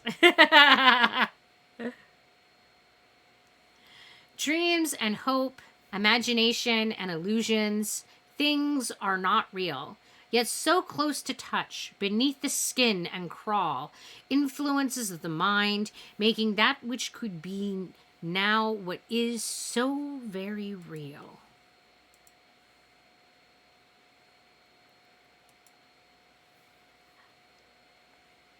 Ban you if you're trolling? Oh, you're fine so far. I've been watching horror movies this whole weekend nonstop, so I don't want. So, so you ads are frequently a horror fan. I absolutely love watching horror. And something about B movies in general I find absolutely delightful. I don't watch horror. It makes you fall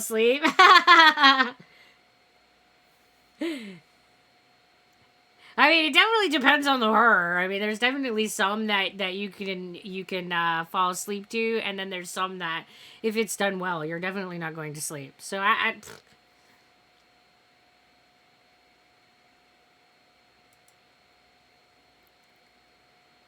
there is a darkness creeping, cloying to the corners, but ever present in my mind, hushed and soothing, beckoning issues forth, drawing me in, enfolding me, embrace its cool but comforting, something like home.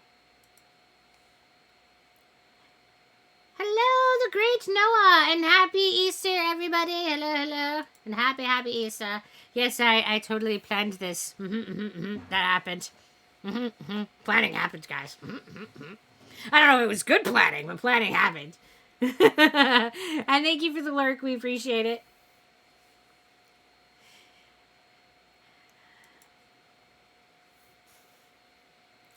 Today, the diagnosis is cancer, but for you, it is just another day of being sick.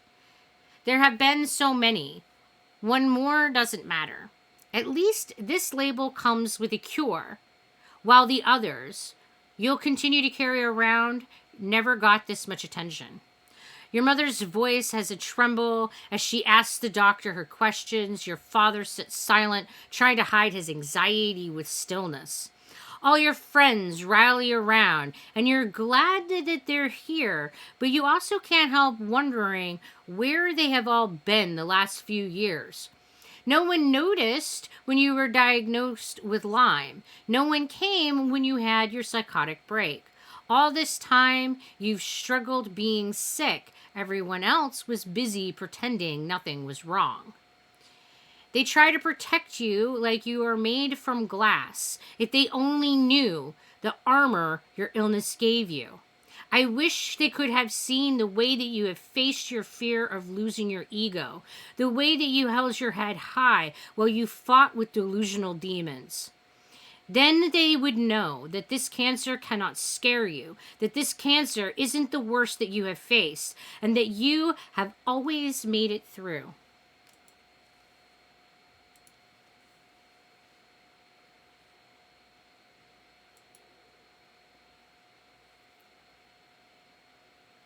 Oh my goodness, you want Otis to read a poem?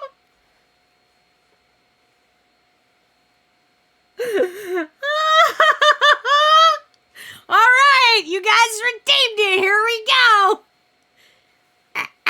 Yeah! Alright, guys, I'm going native. Yeah, full pig. Here we go. Here we go. Here we go.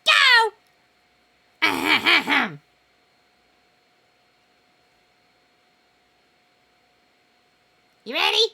Yes, naked and vulnerable, guys.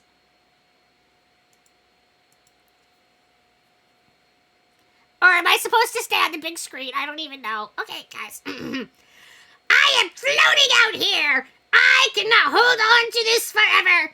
There is this place inside of me that I cannot take you. A place that I cannot take anyone. If you came here, you would never come back to me. So let me go. Let me go. I have to move on to the next place that I have never been. And maybe when I get there, I will find that something that I have always been looking for. Right now, I feel that I am adrift and that there is nothing to hold on to. Without work, I am nothing. I have nothing to do with these hands. There is nothing that... No one needs me, but I need them. So what now? There is nothing to hold on to. But you, hold on to me. Let me go. Who knows? There might be that something that I'm looking for in that place over there. In that place that I have never been. Let me go, so that I can keep looking for that something that I have never been. So maybe, just maybe, I can become something more than I am. Okay, guys, how'd I do? Did I earn my cakes? Did I earn my cakes, guys?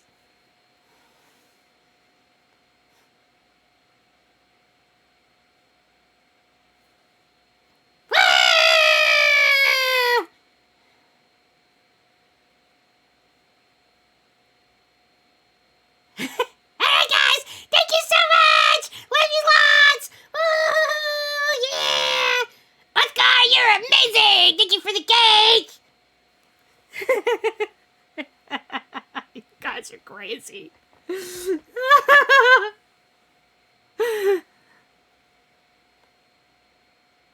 Looks like you have a critic. I think he's ignoring the critic.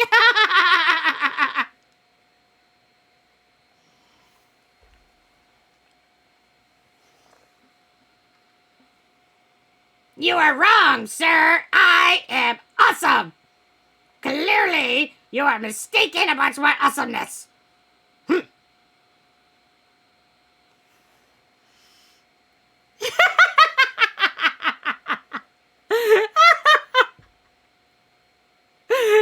At least there were no rotten eggs or tomatoes available, right?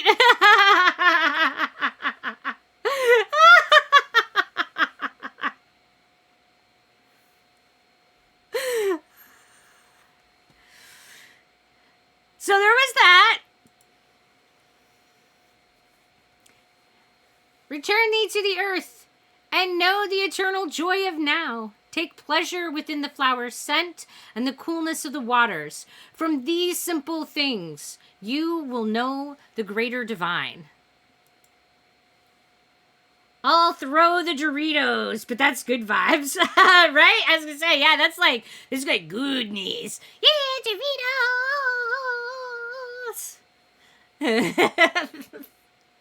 Anybody who just like comes in and watches me reading poetry with Otis and has no context is gonna be like, what is happening? Why is there this pig badly reading poetry to us? I don't understand. Jumps to intercept the digits like a dog playing frisbee.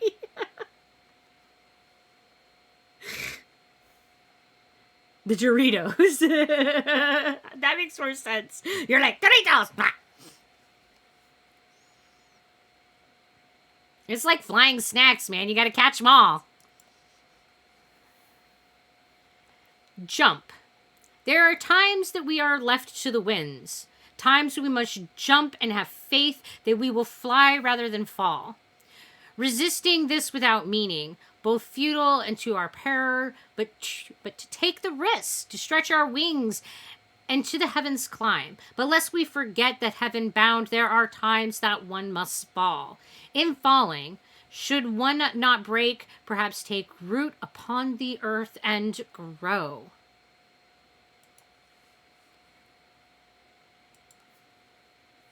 This poetry is bad. Well, everyone is entitled to their opinion.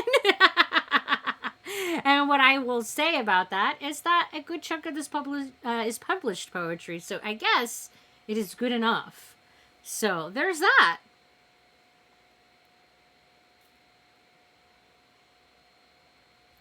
Look, I can't sleep with these snacks in the house. It's called insomnia.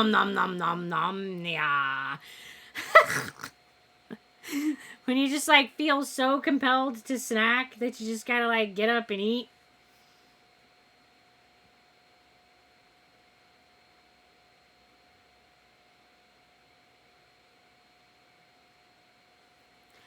Well, since I don't know the Cynthia reference, I don't hate or like it. I have no opinion.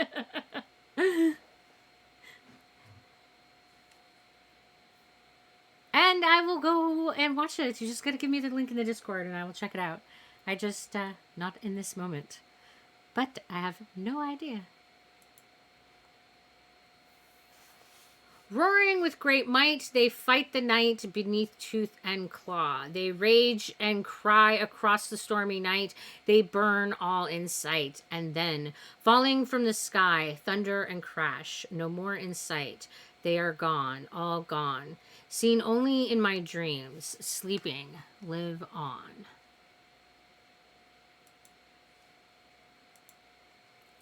Snacks are great waiting for Easter to end for candy to go on sale, right? Oh, you already put it there. You're like, I'm on it. I'm so on it.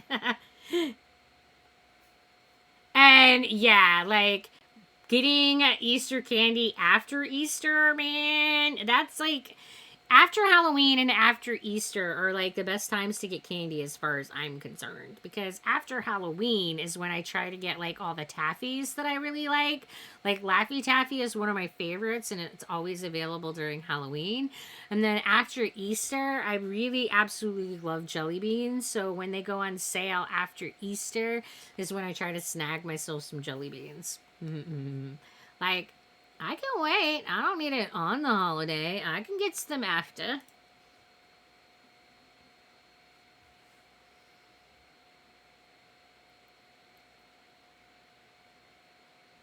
You can have my taffy. You're not a taffy fan? My favorite is like in the Laffy Taffy is the blue raspberry and then the green apple. But I love the blue raspberry flavor in general. Easter jelly beans are absolutely the best. They are just so good. I just love Easter jelly beans so much. Jelly beans are one of the best candies ever, and they're always so much better at Easter because they have some of the best flavors and there's many brands that only put out jelly beans during Easter. So it's just so good. Your favorite is cookies and cream? I mean, I don't hate on cookies and cream, but it's not one that I'm like, gotta go find.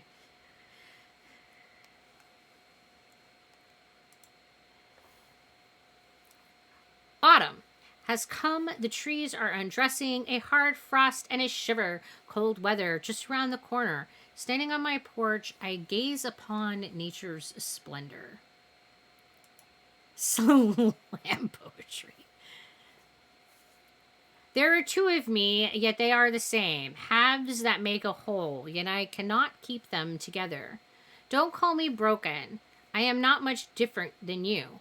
One part of me loves, hates, just feels. The other part of me puzzles, questions, just thinks. Bring these together, and perhaps I can be something real.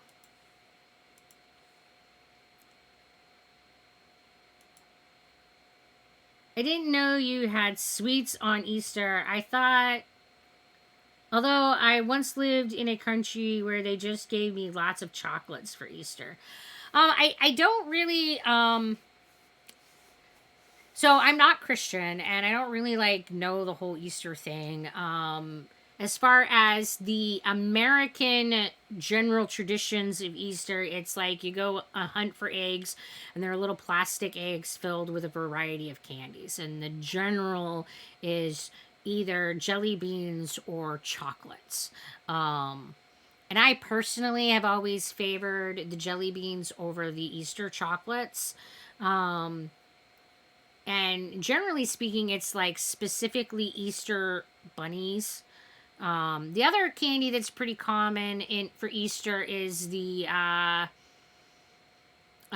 those weird little marshmallow things. What are those called? Those are pretty common on Easter. I think they're nasty, so I can't just delete them out of my head. Peeps, yeah, the peeps. But the two mainstay traditional in America candies that you tend to put in your plastic Easter eggs are chocolates and jelly beans, and you hide them around. And the other tradition is like decorating eggs. And most Americans will have a Easter dinner and a dressing best on Easter, and Christians have like a special sermon. Again, I don't do the Christian things. So I can't speak to that.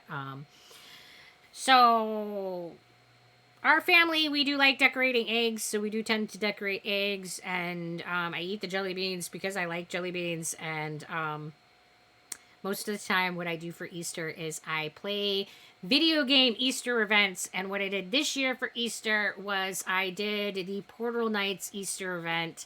I hunted eggs on Portal Nights, and we did fireworks, and we had a great time in Portal Nights for our Easter holiday event.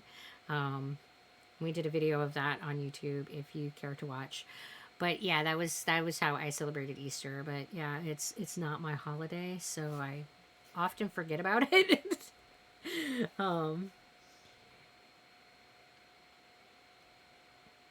Chocolate is heaven. Well, in general I like chocolate, but I'm not a big fan of like Easter chocolate. And Easter chocolate is different. It's just, yeah, I agree. And I'm not sure what they do with chocolates because, okay, let's just talk about American chocolate. So American chocolate is not like other chocolates in the world. And it is not as high a quality of chocolate.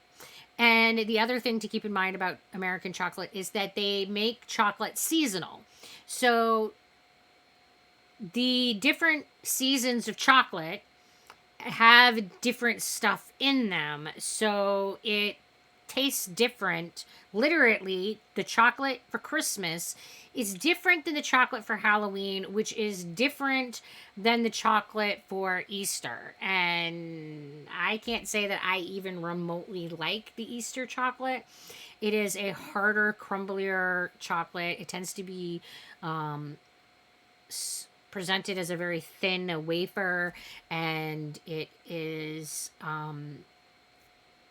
like a crisp, crunchy kind of chocolate. And I don't really like the texture and the way that it's done. So yeah, I'm not an Easter chocolate fan at all. Not my thing. Chocolate is for nerds.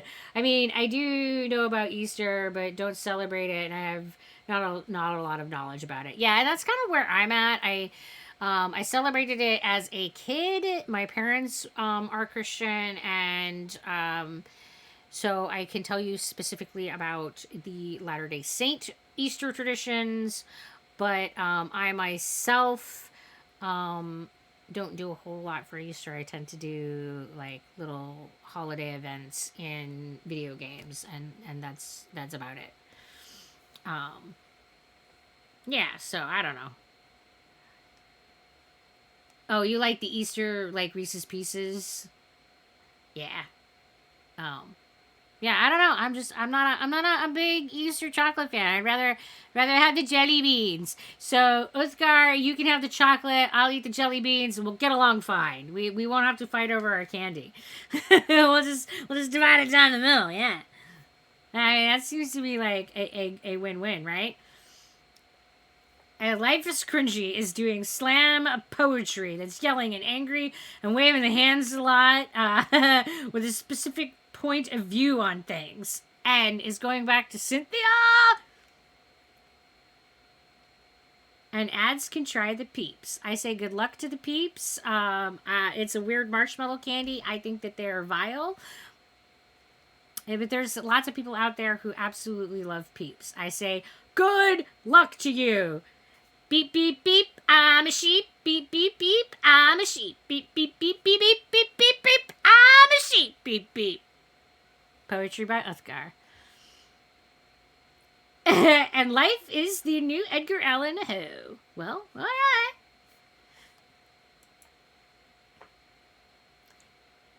Dreams are imagining being. Believing in dreams is creating reality. A single voice in a crowd cannot overcome the cacophony, but they can be heard by the people next to them and inspire them to sing a different song. Then the wave washes over the crowd and forever reshapes those within. Do not doubt the power of your voice. Sing, laugh, praise. Give those around you the light, so the light can pass to the next torch. Dream all things into being.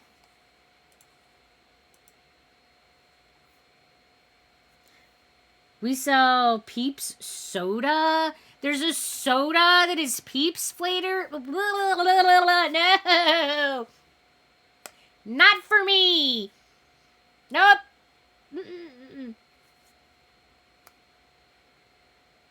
Nope. All set with that. That doesn't sound appealing at all, Uthgar. No. I mean, I'm not a huge marshmallow fan in general. I mean, if I'm gonna have marshmallows, I just kind of want them in my cocoa, and other than that, I don't really want marshmallows at all. But there's something about Peeps marshmallow that's especially a weird texture, and it's just ugh. I think I know what to send you and hit a redeem. Oh, Oscar, should I worry? Should I worry? You're always coming up with shenanigans. Ugh.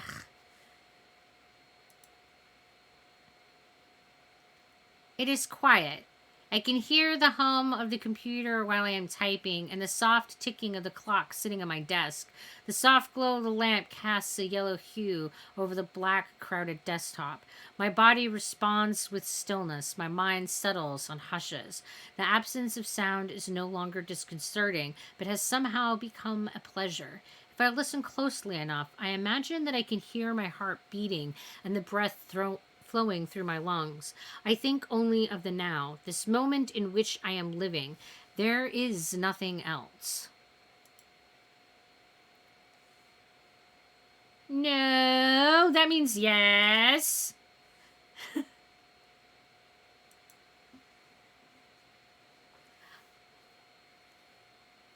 When the end finally comes, and we have counted our dead, you will not be among them, those who waited here with me for beds that never opened and services that never came. Your final breaths marked but not part of this war waged upon the unseen. The purgatory you died within remains here with me, and the cleansing fire mine. No contamination here. The work was done with virtue, but repaid with guilt and sorrow. This is the price that's paid for the naked face and the freedom of movement. All for one without the many. But I think that you forgot that you and I are the one, but are also the many. So now I lay you down and zip you up. No more worries, no more fears. This virus didn't infect you. Yet here you lay, paying the price of choice. No more beds, no more beds, all filled with the COVID. There are no more beds.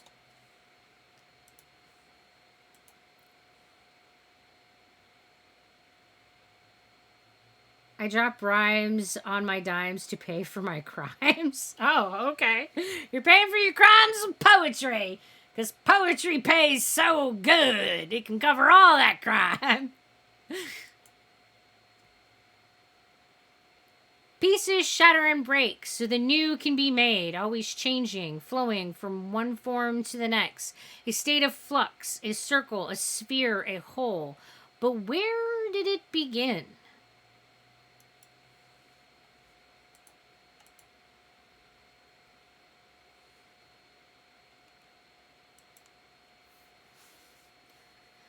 Dreaming, we whisper to the sky, hoping for the divine and transcendence.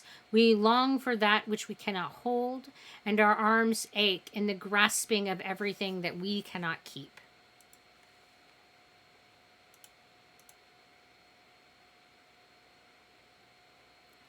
In Kung Fu Panda, the panda name is Po. If he's in a tree, it is called Po in a tree.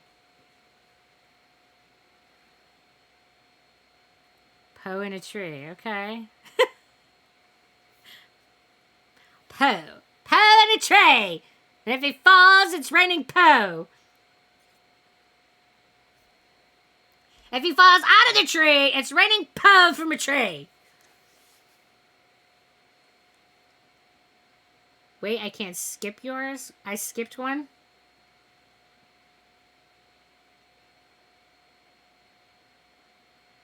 Oh, cuck my truck and buck my luck? Oh. I guess I did miss a line.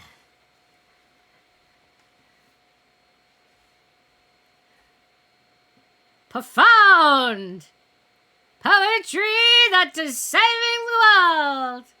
And I sure can, right? I do it all the time! I'm floating out here. I cannot hold on this forever. There is this place inside of me that I cannot take you. A place that I cannot take anyone. if you came here, you would never come back to me. So let me go, let me go. I have to move on to the next place that I have never been. And maybe when I get there, I will find that something that I've always been looking for. Right now, I feel like I am adrift and that there is nothing to hold on to. Without work, I am nothing, and I have nothing to do with these hands. There's no one that needs me, but I need them. So what now? There's nothing to hold on to, but you hold on to me. So let me go. Who knows? There might be that something that I am looking for in that place over there, in that place that I have never been. Let me go so that I can keep looking for that something that I have never been. So maybe, just maybe, I can become something more than I am.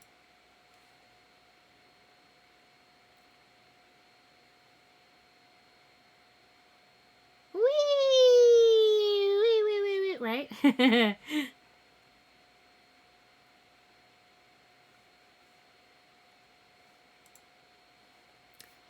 Dreams, such splendor, a door to a place next door that we can so rarely open, except in drifting night. When our intellect slides away, we step through without even knocking, for it is home. It is that place we all begin, a place we know since in the waters.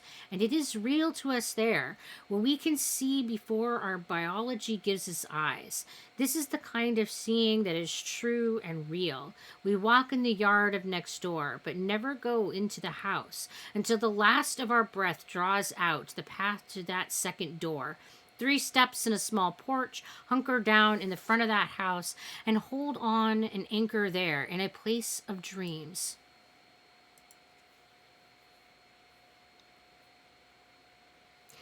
Well, tonight isn't for other people's poetry. Tonight is for pig poetry.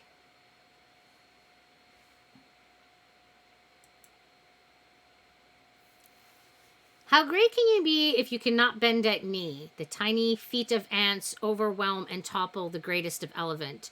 Shimmel, sparkle, splash, and gone in a single flash. Flick, flick of a fin, slow cannot win. Of the smallest things, the mighty are made.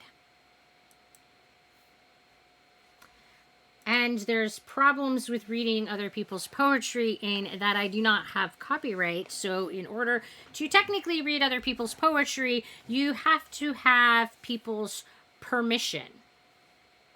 So I can't just go and start presenting other people's intellectual copyright without their consent. So there's that.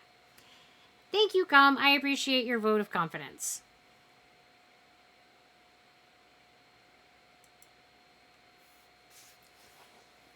People ebb and flow, the great ocean of life. Each wave rises up and crashes on the shore. I don't think I'm the best, but I appreciate your vote of confidence. Thank you. I'm going to type nonsense and call it words. You know, Edgar, sometimes I feel that's like exactly what I'm doing. I'm just like, this is how I feel. And then sometimes it sounds good, and other times it doesn't. A lot of times I'm just like legit writing on napkins or scraps of paper or whatever just to like get things out of me and help me process my thoughts. Because for whatever reason, I feel like I think better and I process emotion better when I'm writing than when I am talking about or just thinking about things. So I do like tend to just write all over everything. So if you move through my house and my space, there are literally random bits of prose and poetry and articles and whatever scraps of writing all over everything. It's just, yeah. I feel like a broccoli helpful, but only tolerated with cheese. The broccoli loses its helpful without the cheese.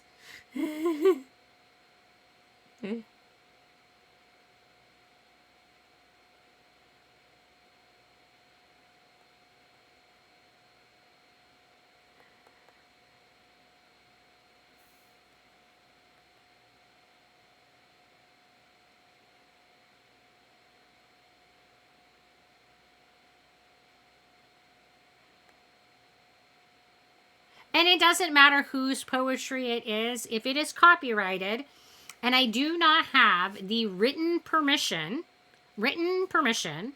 of the copyright holder, I legally cannot use their intellectual copyright. And it means that the person who is the holder of the copyright can sue. And it also means that the things that are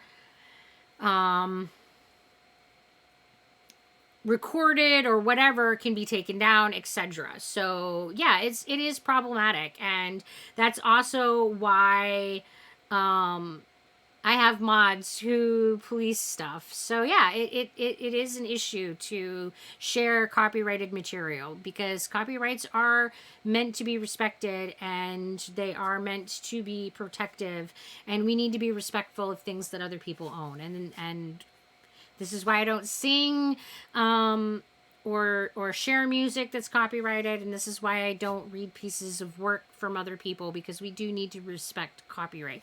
And even if it's something that you can get away with most of the time, it doesn't mean that it is legal, it doesn't mean that it's respectful, and it doesn't mean that it is the right ethical thing to do. And we try to behave the best that we can behave all the time. Even if we're getting away with it, doesn't mean that it's okay. So that's why we don't do the thing. And that's why Miss Roger's like, noping, so that I don't accidentally read out loud something that I don't realize is something that I shouldn't be reading out loud. Much of life is the movement of touch. When things come together, they bring change. A unity, however fleeting, makes the island of self greater. It harkens back to the original unity. The time of the self arose from the waters of the divine, and always the touch is seeking to return. Of the same stuff all things are made. The same ache of emptiness screeches through the darkness of shadowed and haunted souls. The dark gorge, the divine womb, the start and end to all time. Before creation, there was the law which governed the creating and rules all of which exists. Without God, creation continues. Without the law, all that is ceases to be. And now, know that the divine, the law of all that is, has no name. Many a crown has been set upon its head, but none can shine equal to its splendor. The true light and the true darkness without name. It is the name of all things, and given name is empty and without meaning. It is this.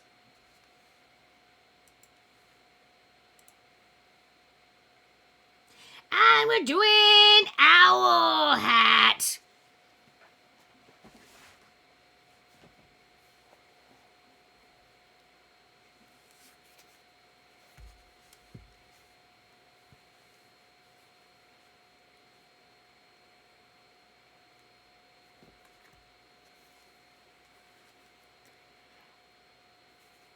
And no, a text is not legal consent to use copyrighted material. And how can I use this material? Because it is mine. I am the writer, I am the copyright holder, and it is my intellectual copyright, so I'm legally allowed to use it however I choose to use it. And I am choosing to use it on my stream, and because I'm the copyright holder, I can do whatever the hell I want with it. So that's the reason that I can read this poetry, is because it is mine. I am the copyright holder. And that is why I am reading this poetry specifically versus other poetry that might be read. And in order for written consent to be given, there's a very specific legal form and format that needs to be filled out. It's not just a blah, blah, blah, blah. It has to have a certain format. It has to have certain things stated in the document, and it has to be signed, and it has to be really, in order to really be legally binding, it needs to be certified. So yeah, it's a big deal. Copyright is a big deal, and it's one that I myself, as a copyright holder and as an intellectual copyright holder, it is one that I try very hard to respect for other people, because I would like to have people respect my copyright the way that it should be respected. I don't want people to just take my stuff and use it however they want to use it. They should be respectful of people's stuff. So I try to be respectful of theirs the way that I would want people to be respectful of mine. And that's a large part of it rather than the legalness of it. It's just being respectful. And if you are going to be respectful, you should ask for consent. And consent is an absolutely essential part of being respectful for other people. And it doesn't matter what your relationship is or isn't with another person. That's the foundation of respect.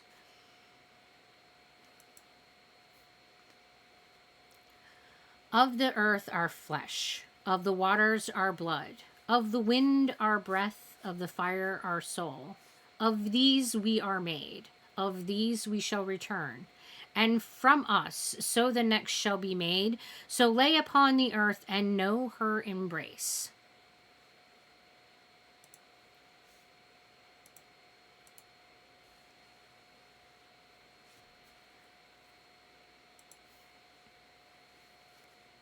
And I think that I already read this one. I think I got a repeat in here. Guys, I'm failing. We got a duplicate. We got a duplicate.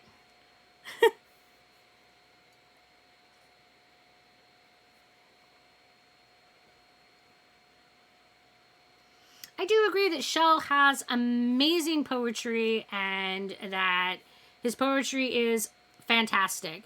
But reading that poetry is not appropriate on this stream because I don't have that consent. There's a lot of poets that I think have amazing poetry, whom I love their work, and but you gotta be respectful, and you gotta have consent. So you guys are like, oh, well, if it's in there twice, you gotta read it a second time. All right. This is the one that got stuck in there twice. The blood of the moon falls but rare, and from it a suffering man can never know. A herald of a storm to come, a time of turbulence and despair. But know that this moon, like all others, shall wane, and the next shall wax. So apparently when I was putting this together, guys, I wanted you to know that all things in life are temporary, all things pass, we just need bide our time. And when we are in the bleeding of the moon, know that we cannot bleed forever, all things pass. So apparently, I really, really wanted you to hear that message, guys. No matter what shit you're going through, it can't last forever.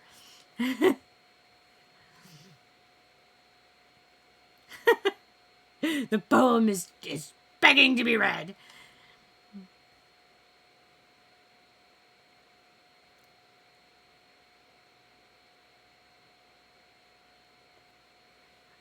I mean, poetry should be shared, and I do agree with that. And in an informal way, you can absolutely share poetry. And you can do that amongst your friends, and you can do that in ways that are not monetized, and you can do that in ways that are not infringing upon copyright. But this is not the setting that does that, because this would infringe upon copyright. But if you want to like hang out with your buddies and read poetry, you can absolutely do that, and that is not an infringement on copyright, and that is not an infringement on any, it's okay, because you can absolutely share and celebrate in poetry, and share and celebrate in music and movies, and there's nothing wrong with that. And that's why we have movie night in Discord, where we're not making money, and we're not breaking any rules. We're just hanging out and doing things as buds. It's different. But once you start monetizing it, and once you start making it your own, and you make money and say, this is my thing and this is my work and I'm making money from this, it becomes an issue.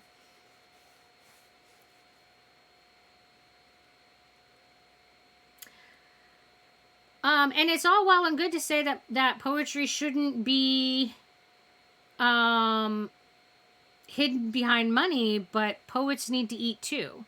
I need to eat. So, getting paid for my poetry is part of how I make sure that, we continue to put food on the table. So, to expect people to just give art for free is not acceptable. Poets and artists and creators need to be able to support their families just like doctors and nurses do. So it is not acceptable to say that they should be giving these things away for free. They need to be able to sustain their families, and that they do that with money, because that's how our economy is driven. And and the moment I make it part of my stream, inevitably that makes me saying, this is my thing. So unfortunately, that's how copyright works. So it's not about whether or not I say this is my poem or this is his poem. Doesn't matter. It's still a copyright infringement because I've included it in something that's monetized. Eating jelly beans. Hello, Random Jen. How you doing tonight? Welcome, welcome.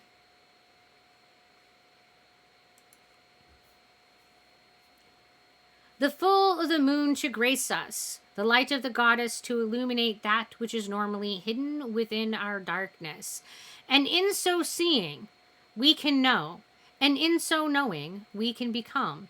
And in so becoming, we are divine.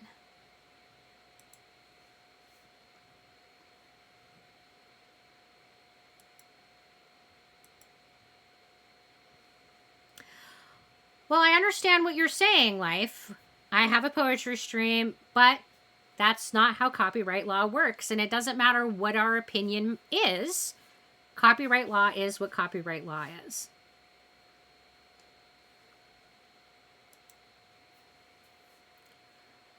Within the inner heart, there is both fire and ice. The fire of passion and the flames of rage, the cold of indifference and the icy wrath of righteousness, the dichotomy of clashing between, tears our souls asunder. And like the wood against the lathe, the lesser stuff is sheared away.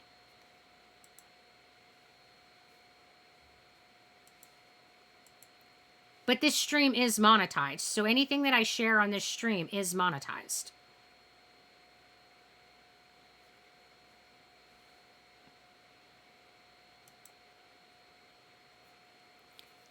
If you but reach for it, you can hold all the world within the palm of your hand. Not in the grabbing of power or things, but in the letting go of things that do not matter. To make room for the essential self, which is already all the world within.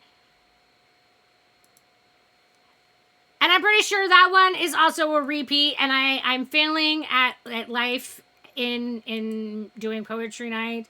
So here we are, guys. Repeat and rinse. But since you told me to do that one on the last one repeat, I did this one too.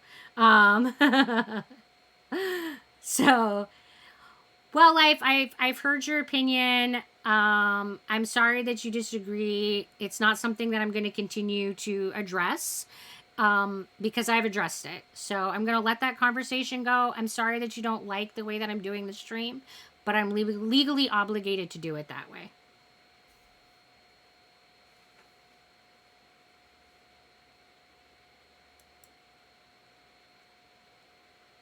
To the bounty I sit, gorging, devouring, eating of the flesh, drinking up the blood, a destroyer, life lost, life preserved, the cycle, ebb and flow.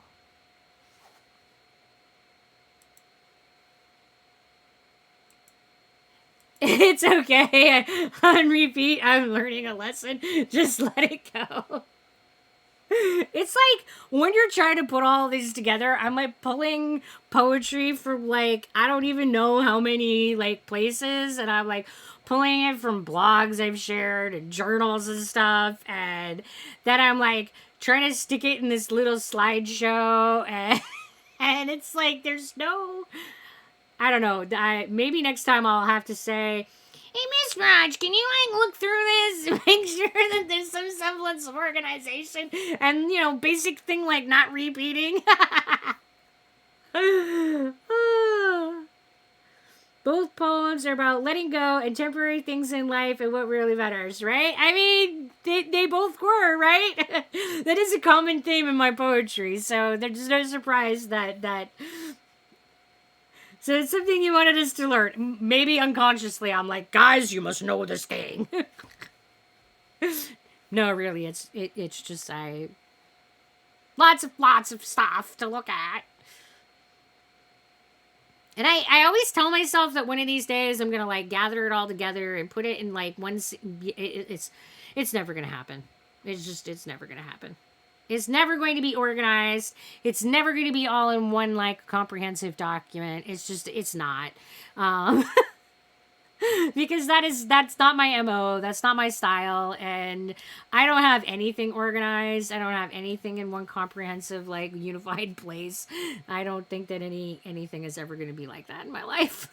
And if it ever is, it's because somebody else has done it.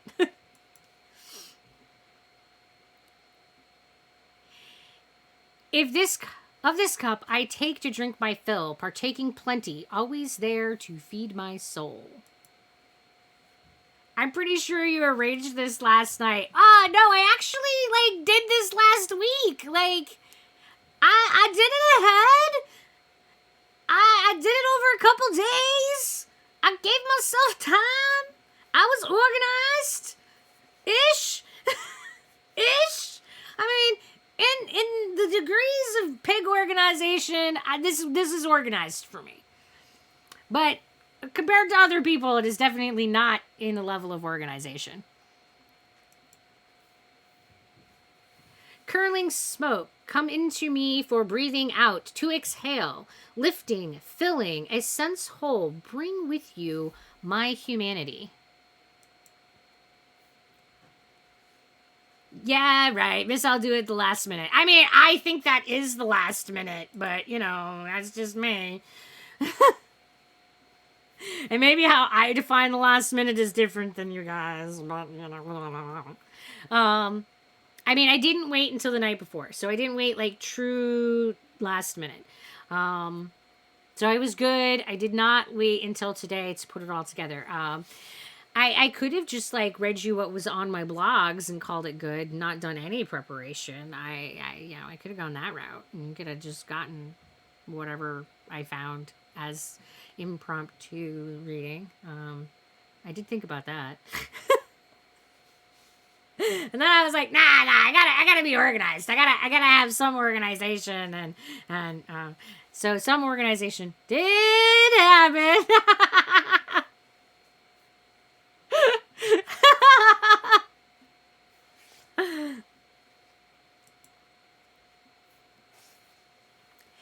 A place of dreams, so real and untouchable, wholeness and unity beyond the veil, flitting breeze and fluttering cloth, a glimpse, reveal. Yeah, I thought that you... Oh. I thought that you would absolutely love how much I thought about, like, not organizing anything at all and just, like, diving in and letting it be its thing. Yeah, there's definitely a part of me that's just like, what could go wrong?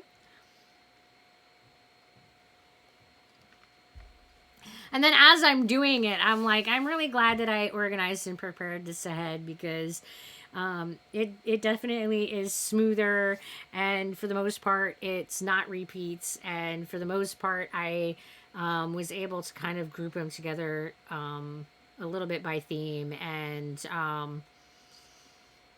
so there is some advantages to being organized, you know, a few advantages in life if you are organized, just one or two.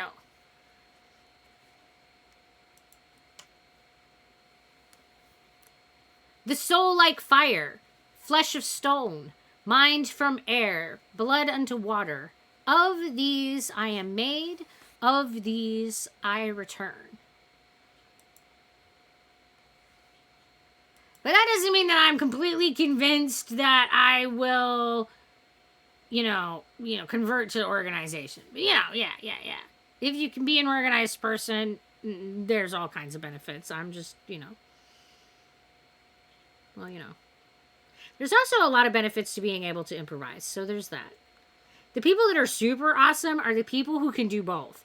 I think those people are have superpowers. I don't know how you can have a brain that is completely capable of just improvising and coming up with really and crazy good material, and also being able to plan, organize, and come up with structured and well organized, complex, in-depth material. I don't know how you can have a brain that does both.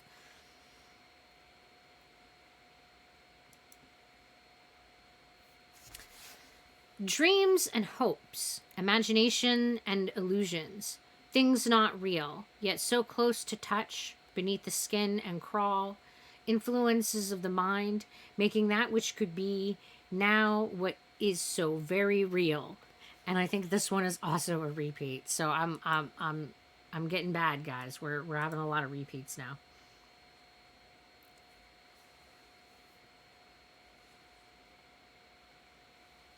All right, so the next poem is one of my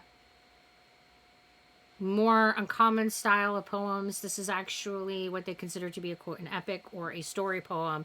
And I don't do these very often. So I figured I would include at least one of them. So here is my rare story poetry. The wind blows in gusts, blowing her hair back in fits, and lets it whip around her, its clawing and clutching hands. Looking out over the expanse before her, the sun is setting, painting grass and trees orange, the shadows setting, bringing the cold. Pulling her cloak more tightly around her like a shield to hold out the darkness. The road cuts through the trees, a sharp black line receding into distance, with none upon it. She wonders if he is coming or already gone, perhaps forgotten is in this forlorn place. She turns her back against the tired road on her disappointment and heads back to the small cottage, this place she has been living. It is not home, simply the place she is, the place she longs to leave behind. If he doesn't come, a choice has to be made. Move on or stay. Ever looming winter, fast approaching, bringing its promises, more cold and death. Remaining here over the winter in the hopes of him, she doesn't think she can. Too many people buried in the small graveyard just beyond the cottage. She looks at it now, sticks marking the graves, jutting up from the ground like fangs, and they cut her with losses and memories. The tears are hot at first, but quickly turn cold. She lets them run and goes inside, a further retreat and denial. The fire is low, but warm enough. The bite of the wind now blocked, she feels rather warm. How much longer? She dreams of going, finding herself in another place, to wander the land, letting the road take her. She doesn't bother with the soup, simmering over the fire, nor remove her clothing. She simply retires into the bed and under the covers. The oppressive weight of cloth, illusion of warmth, she suddenly feels so cold inside, with skin so hot. Knowing the sickness came, she weeps harder still. To see him now, a last hope and fear, for leaving no longer matters.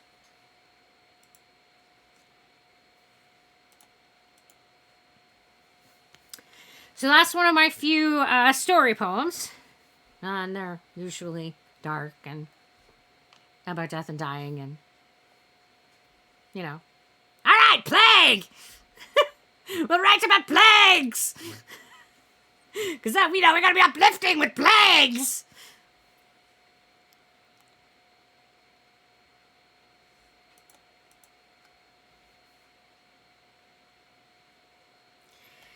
All right.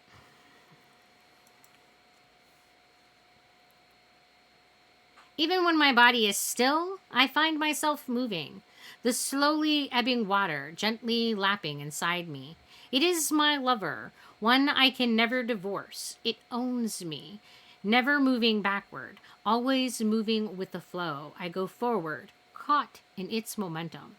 As the water passes, I slowly crumble away and fade. It takes with it everything I am. Even in my death, time owns me. I cannot go back nor be remade.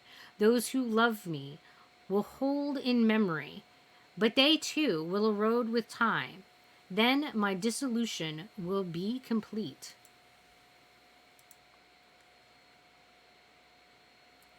About what you said in the beginning of Poetry Night, it does make me want to ask, are you okay? Need help? I know, right? Like, a lot of my poetry is really dark and has a lot of sad themes, and I do feel like I have to give a disclaimer when I read a lot of my poetry back to back, and I have to explain that this is my dumping ground, because a lot of people will read a lot of my poetry and go, oh my god, are you okay? But you have to remember that this is written over a lot of period of time, and it's like a dump and a move on. It's not like my constant state of feeling. They do feel personal, but somehow relatable. But there's definitely a and a lot of emotional, like, and I'm glad that that you find them relatable. That means they're doing their job, and that's good. But yeah, I do always feel like I got to give that disclaimer. I am okay. Because, well, it's not super common that people leave reading a lot of my poetry and they feel uplifted. I don't write that type of poetry. I'm not like, I shall inspire you. I'm like this is where I put all the garbage and the shit and the things that I struggle with. This is where it goes. This is where I funnel it so that I can process what I'm feeling, and where I put it so that I, where I can give it space, I guess, is this is how I give it space. Hope, hate, fear, and love, all wrapped up in you. No good answers, no way to know. Things that cannot be repaired, cannot heal, but I can't say the same.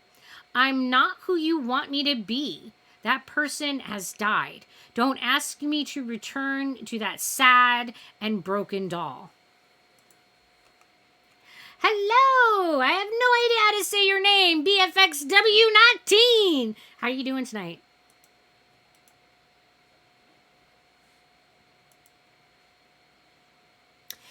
Distant mind floating out on the currents, dreaming while I wake. Eyes opened, but seeing like they're closed. Everything passing by, I don't notice. Feathers touching on my skin, but to me, they're like cutting knives and make me bleed. Falling tears and shaking hands. Who gave you permission? So far down, yet I can go farther still. Reaching out, no one there. Breaking down my little pieces. Hands against my eyes, stuffing it all back in. Another night, another dream.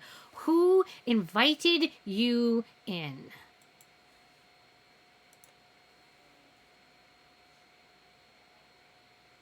I changed my name from Whoopi to this. Well, welcome back and hello again. Hey, Turtle Breeder, how are you doing? You love poetry. Well, then you're in the right place because I've got some. I don't know if it's any good, but I've got it.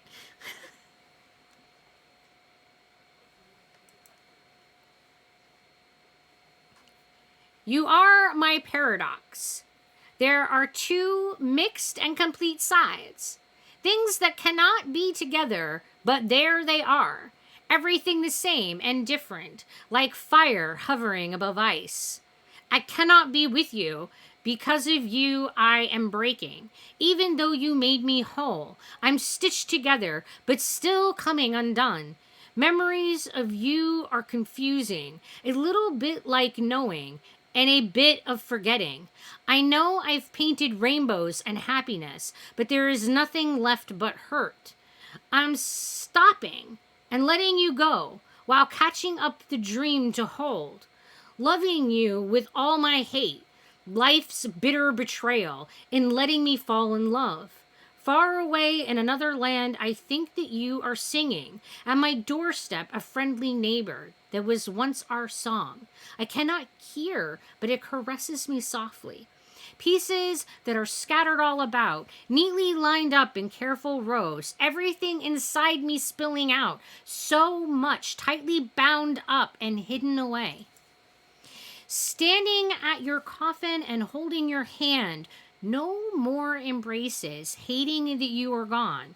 How am I supposed to remember when it hurts this much to recall it is to know you are lost? Now, always, and forever, I am yours. If nothing else, know that.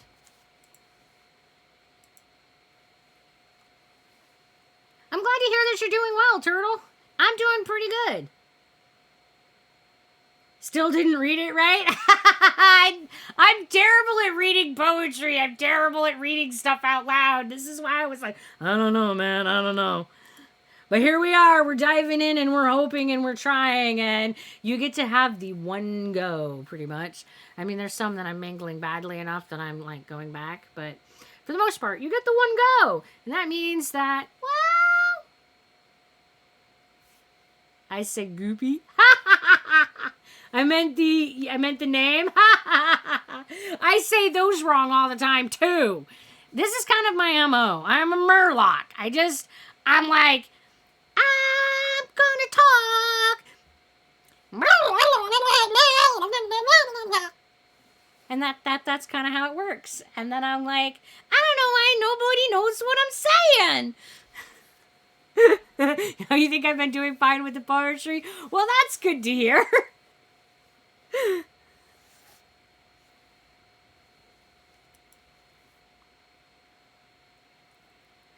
Blood relations, a part of me scattered about. Memories, wrapped up within their stories and mine. Love or hate, doesn't matter. They are still mine. Otis is a pro reading poetry, though. Well, I'm glad that you enjoyed the Otis reading of poetry. I can't say that I expected to be reading poetry with Otis ever in my lifetime, but here we are. Things happen on stream. There are things that happen on stream that are just never expected. You know, like Soma and fisting. I don't understand poetry. This is so confused. It is okay. You do not have to understand any of it. I appreciate you being here just the same.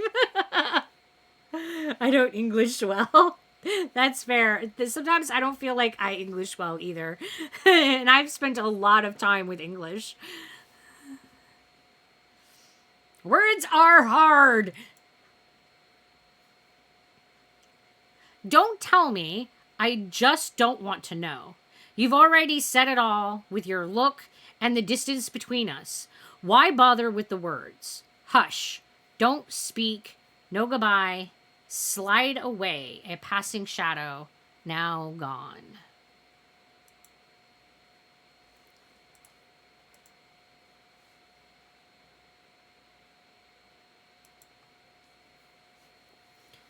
Where were you last night when I was alone, when I was hurting?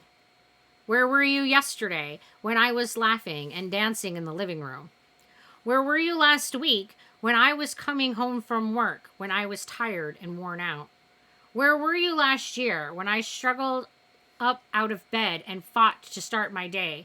Where are you now when I am ready to walk away, when I am finally done?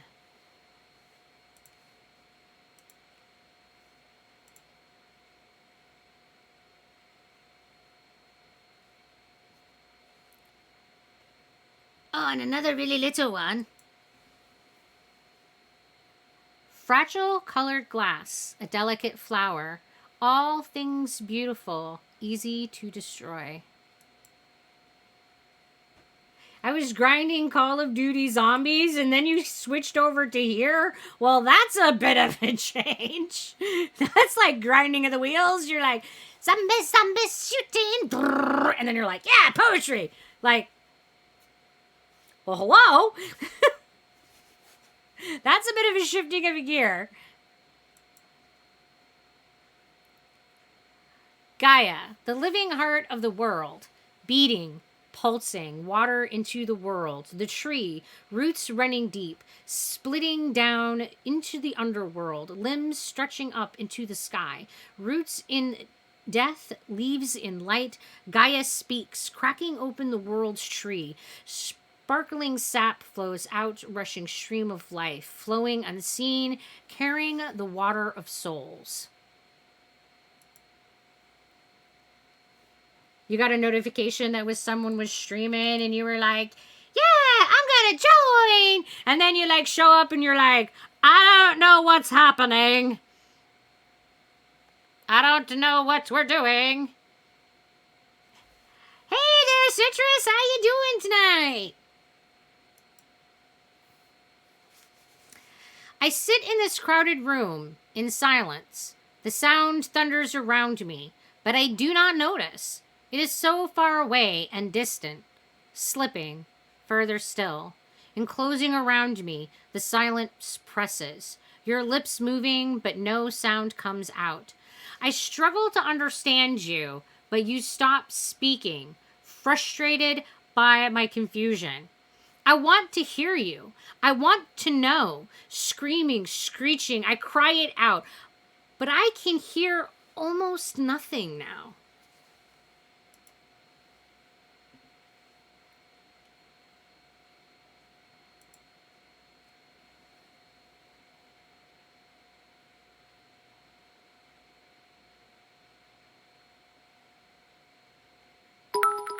You hate autocorrect.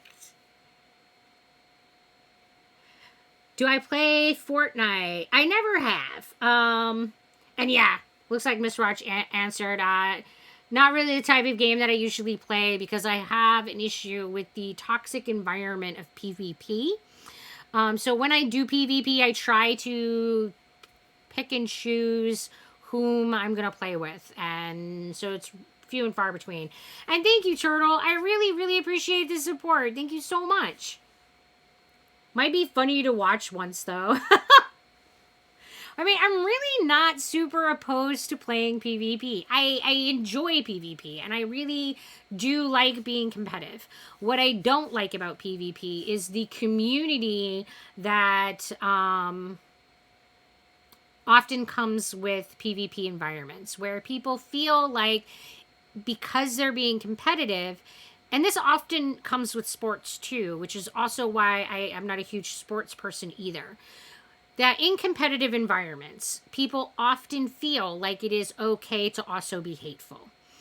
That they can throw hate and slams and insults, and oftentimes it's even directed at their own team.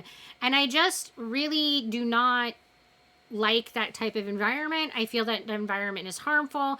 I feel that environment is toxic, and I really just don't like putting myself in that environment. And I don't like supporting an environment that feels like it's okay to be harmful to other people.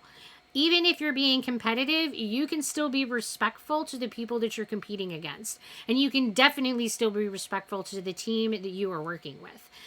But unfortunately, that is often not the case in competitive environments. So I just often choose not to exist in that space. I used to play until people were getting good. And you were like, I barely watched for 10 minutes and you're already my favorite streamer. Oh, well, thank you, Turtle. I really appreciate that. She's a great streamer. Oh, well, thank you, BFXW. I appreciate that. You guys are, like, very sweet. I super appreciate that. You should see her play games and die and still be smiling. I do enjoy all of the chaos and mayhem and dying on repeat. I think Uthgar as much as you guys do. It's hard to tell though, but I do genuinely enjoy playing games, even though I die a lot. And I think that that's when I think that's why I struggle with the environment of PvP, and I don't understand why not achieving your objective and not achieving your goal, I don't feel gives you an excuse or justification for being nasty. And I feel like if that's the space that you find yourself in emotionally, it's time to walk away and do something different. It's not the right place for you. It's not the right environment and activity for you if that's how you're feeling. But instead, our society and our gaming environment is such that we have made it okay to allow those feelings in these environments. And I just don't think that that's the way that we should behave. I mean, there's nothing wrong with not being perfect, and there's nothing wrong with, you know, dying in the middle of a game, and there's nothing wrong with not always meeting the goal that you're aiming for, because you know what, we're fucking human, and that means that we're going to fail, and we're going to be imperfect, and we're going to not achieve everything that we want to achieve. And if we can accept that with grace, I think that we can go much further in life, and we can learn a lot more than if we rage at it. But I find that's the environment in PvP, is the raging instead of the accepting failure with grace. And I try. It doesn't always work, but I do try to accept failure with grace. You should see her getting excited by us killing her with Mischief Maker. Mischief Maker is so much fun. I never know what you guys are going to throw at me. I do that, but I hit the ground when I get blown up in Minecraft next to some lava. Oh, man. It's so awful when you're like, do, and like going along in your little Minecraft person and there's lava. Hey, Jay Smooth, just popping in before I start my stream. Hope you had a great Easter. Well, thank you for stopping by. I hope that you are also having a wonderful holiday, and I hope that your stream goes fabulously. The rustle of blankets, the soft hush of your breathing. I watch you sleeping, holding you with my eyes and kissing you in my mind, letting you dream, but waiting for you to wake, eager to whisper your name and to gently touch you, right here next to me, yet far away in another world, a place of mystery and magic, somewhere I cannot follow, a place I cannot reach you.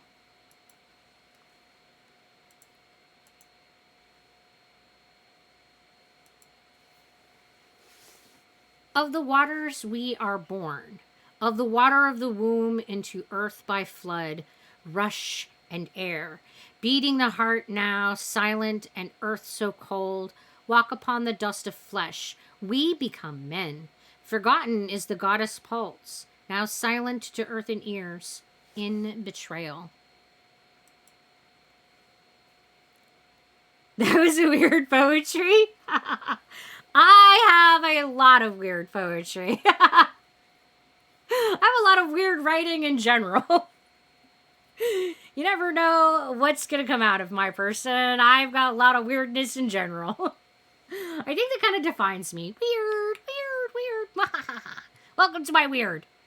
Maybe that's what my poetry night should be. Welcome to my weird. The one before the flood you thought was weird. That's fair. I can handle weird.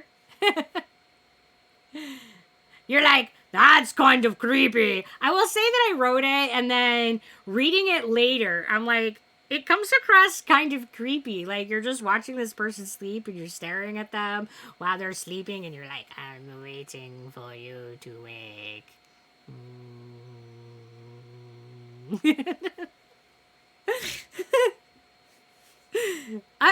That one is, I'm not sure really captures the essence of what I was trying to capture, but there it is. That in all of its, I watch you sleep. That is what that poem's about. I watch you sleep.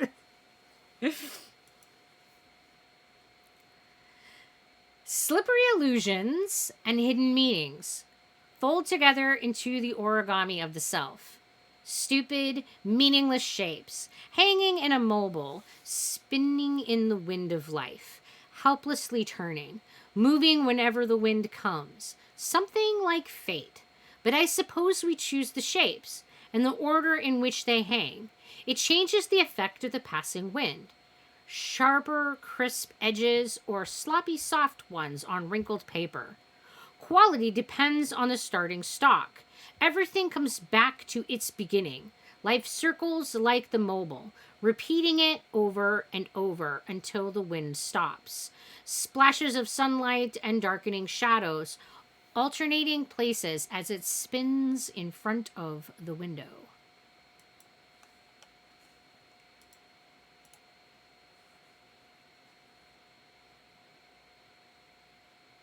You're a triangle? Woohoo! Triangle man, triangle man.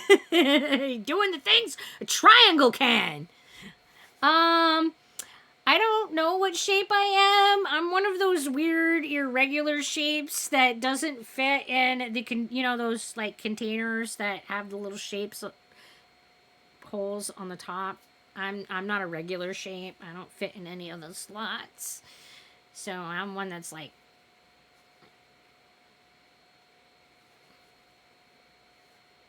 I'm that shape, whatever shape that is. Yeah. Close my eyes tight. The words keep coming, hitting hard against my chest. I cower and cover my face. Nowhere to hide, nowhere to escape. I'm still here.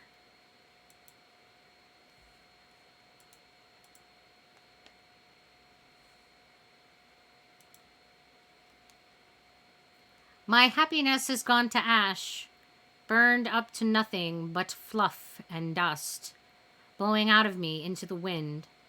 I wonder where it has landed.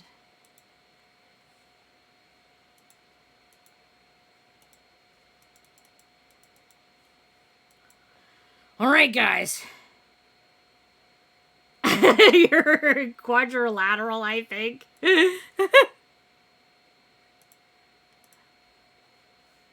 Okay, guys. So we have hit the end of the poetry. And that means that I've read 80-something poems to you, which is wild and crazy. So at this point, we can go on to, like, video games. Or, because Miss Roch has brought it up, I could go over to my Writing Hollow blog.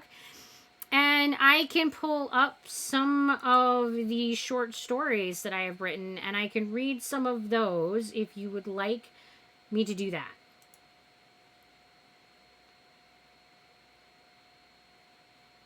So I am going to put up a little vote as soon as I can figure out how I broke it. Broke it. Pull. There we go. New pull. I don't know why this is always so hard for me to accomplish. What next?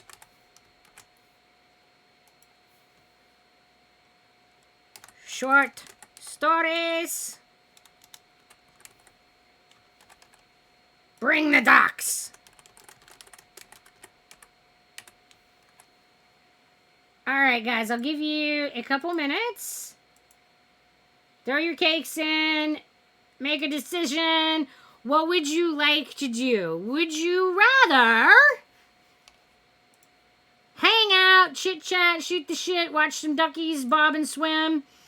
Or would you rather listen to me reading some short stories? I don't care either way. But since the short story suggestion was brought up, I figured I would put that on the table. Since this is supposed to be a night of writing, I figured I would put that on there. So, toss your vote in! So far, it's looking like you guys want to bring on the ducks! We got 2 votes for each. Alright, I take that back. It's now 50-50. Somebody's got to vote something else. You can't leave it at halves and halfsies.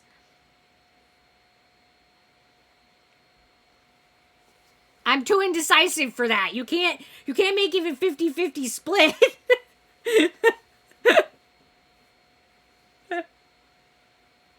All right, we're leaning to short stories. The quack.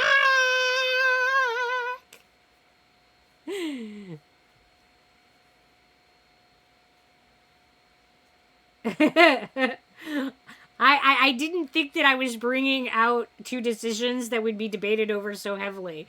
As I'm like seeing that it stays about an even split, I'm like, oh, well, that's awkward. Sad, quack quack. Yeah, no, we're back to half and half again. You guys are like sitting pretty much at even. And this is awkward. And we're doing a posture check. Thank you, Sammy V. Because I was definitely on the slouch. Like, one will go ahead for a little bit, and then the other one will catch up. But we pretty much stay about halves and halves. I really didn't know that I was, like, making for a debate decision. So, the end winner is we are bringing on the ducks. So, let me get that loaded up, and we will start watching the duckies float. Yay! Quack, quack!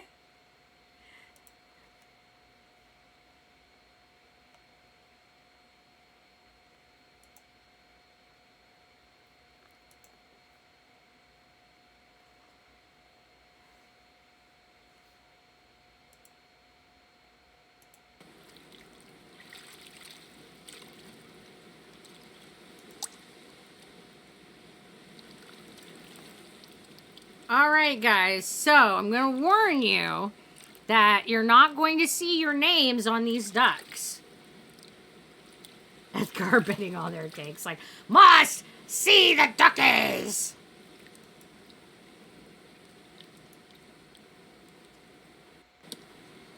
We will start watching them drop into the pool. Oh, wait. Or we won't, and I'll just like mess it up and go to the wrong screen, and you'll just stare at my face while you hear the splashes because I just can't.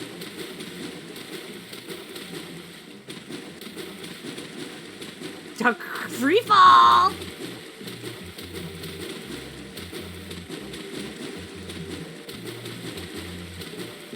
There we go. That's what I was looking for.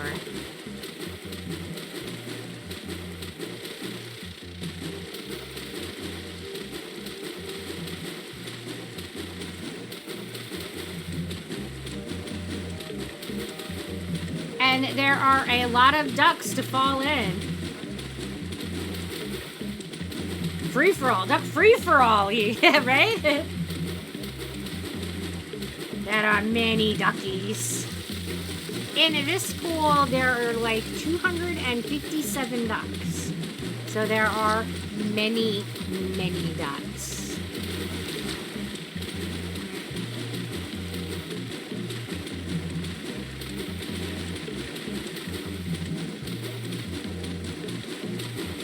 You just like causing it to be 50-50?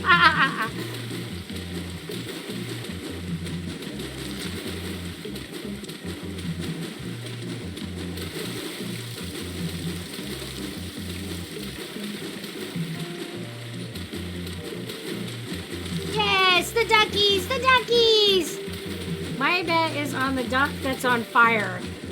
If I had to guess that's the wood duck. The one that we had named Percy Quaxon, because his trial by fire just never ended.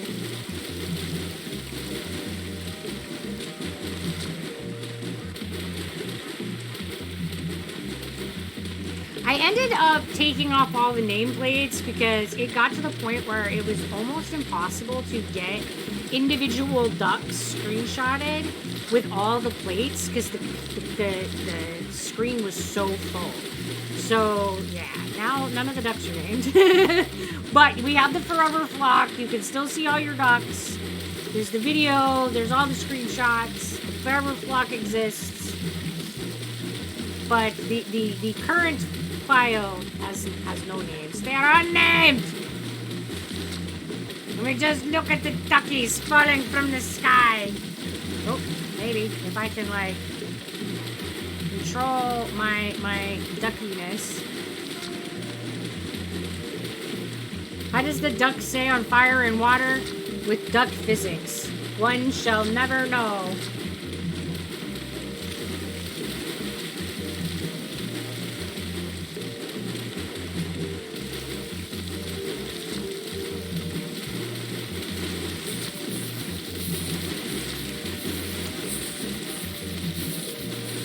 And look, I'm even remembering to update my stream, guys, because now we are ducking.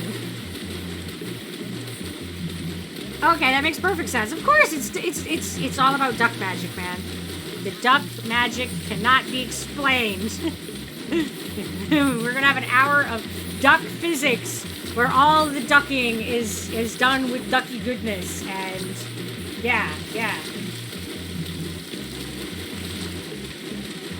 And well, I don't know how any of the ducking happens. Look how full this pool is. It is so crazy. Like, the more ducks you get, like, the pool gets so crowded. It's like, I don't know that we can fit all the ducks in here. It's raining ducks. Hello, it's raining ducks. I mean, there's so many ducks. I do find it incredibly satisfying when there are a lot of ducks to just watch them all fall in the pool. You can't question the duck physics, man. It's duck magic. There's no way to question that duckness. And like, the more ducks you get, the more likely they overcrowd each other, and the more that they push each other out of the pool and all of that stuff. It's so crazy. They like just like launch each other out and stuff. It's wild craziness. Hi, child. How you doing? I'm doing pretty good. We just went through a bunch of poetry, and now we are enjoying the goodness of ducking. And how about you? Been chilling, and I'm glad to see that you're here. Oh, well, thank you. I'm also glad to see you. How you been, and what you been up to?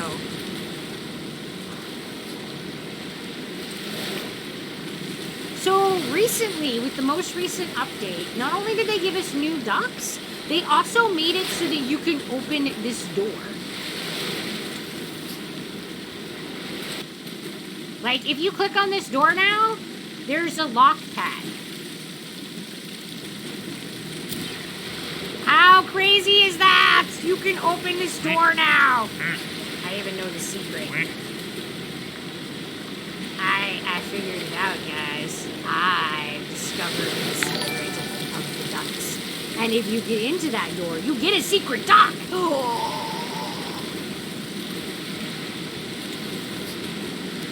Oh no, you missed poetry night. Well, that's okay. Once the stream is done, I will post the VOD on the Twitch YouTube channel, so you will see a nice, great recording of this stream. It will also be on Twitch for several days, but it looks like Twitch has blocked my voice again, so it will probably be a few days before I get that sorted out. So if you want to watch it immediately, it will probably be on my YouTube as the choice, where you can actually hear the poetry I'm reading. Oh my goodness. It is so weird to have my voice be copyright strikes. It's such a strange kerfuffle. And thank you, child. I really appreciate the support. Thank you so much. I like to watch the videos after as well if I miss it. Thank you so much. Oh, well, thank you for the support. I really appreciate that you come and hang out with us, and I appreciate that you go and watch VODs, and I have separated the VODs from the other gaming channels, so now they're on their own channel, and this was so that they would be easier to find, and it would be easier for people to tell what were things that were streamed and what was stuff that was curated videos that were made just specifically for YouTube, because people were getting really confused about which was which. And I find that to be rather understandable, because some people wanted to watch stuff specifically made for YouTube, and some people were there to see streams. And it can be super frustrating when you're looking for one and find the other. So I've split them now. So yeah. I like ducks. I want a pet duck. I will call it Jeremy. He will be my favorite pet unless I get a snake. And if you go down into the About page, where there is more Zebra Pay. That will take you to a link that will have all of my sites listed, including my YouTube. And all of my YouTube channels link to each other, so it doesn't matter which one you land on. If you find that you're on the wrong one, they link to each other, so don't worry about that. I have 3 right now. I have the gaming channel, which is where I am making gaming videos specifically for YouTube.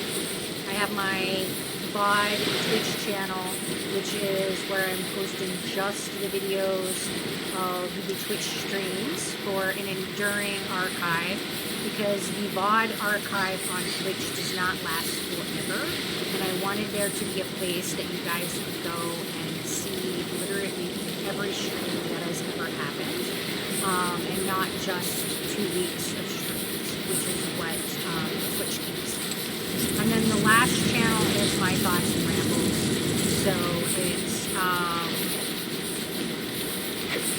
just the rambling of the day. Is the game volume a bit much for anyone else, or is it just me? Oh, the game is too loud. Let me turn that down. Sorry about that, guys. To me, it's really quiet, so I didn't realize that the game was really loud. Let's turn this. Let's turn this down, and then I'll get it back in. And that's about half of what it was. Is this better? Is this a better ratio in sound of game and myself? We can keep adjusting if needed. Yeah, because I didn't. To me, it's super quiet, so I didn't realize that. Like, now I can't hear the game at all. It's always super weird, like what you guys receive versus what I'm perceiving on my side. It's super strange, and it's hard to judge. So I appreciate whenever something like that is going on. Don't hesitate to let me know that the sound isn't balanced, because unfortunately what goes out into the stream is not what I am hearing. It is not the same. It went from all ocean to almost none. So is it too quiet now? Do we need a different ratio? And hi, Sapphire Eyes. How you doing now? Did we get the final achievement? Yes! No, wait, which final achievement are we talking about? I got the achievement of the ninja. Is that the achievement that you're talking about? Or are you talking about the achievement of seeing the ghost in the... That one I didn't yet. I think I still have one achievement, if that's what you mean. The cyborg and ghost. My brain just is like, what? Achievements? Yes, what? I currently have 27 out of 28 achievements, with the last achievement being seeing the seeing the ghost with the cyborg scanner. I have not accomplished that yet. That is still on my, I need to do this thing. And it is so hard to do it. It is crazy. I've spent a lot of hours. So let me see if I can adjust the sound better.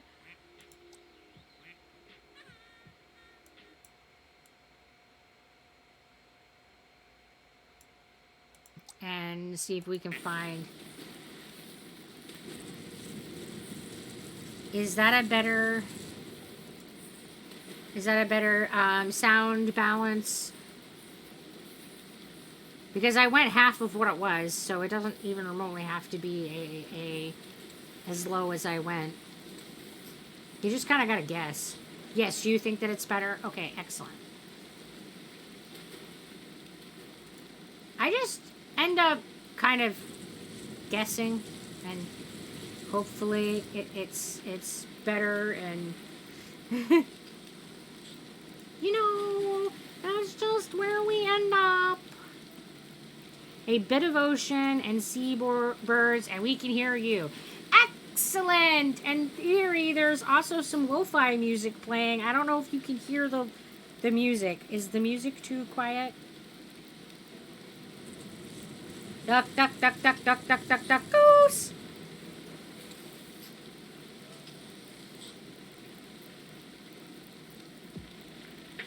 I mean, I prefer just the ocean, but here we are. There's music. Okay, so you use not hearing music at all.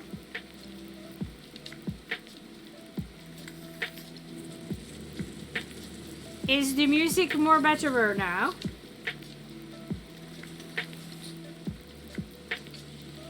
It's always interesting to.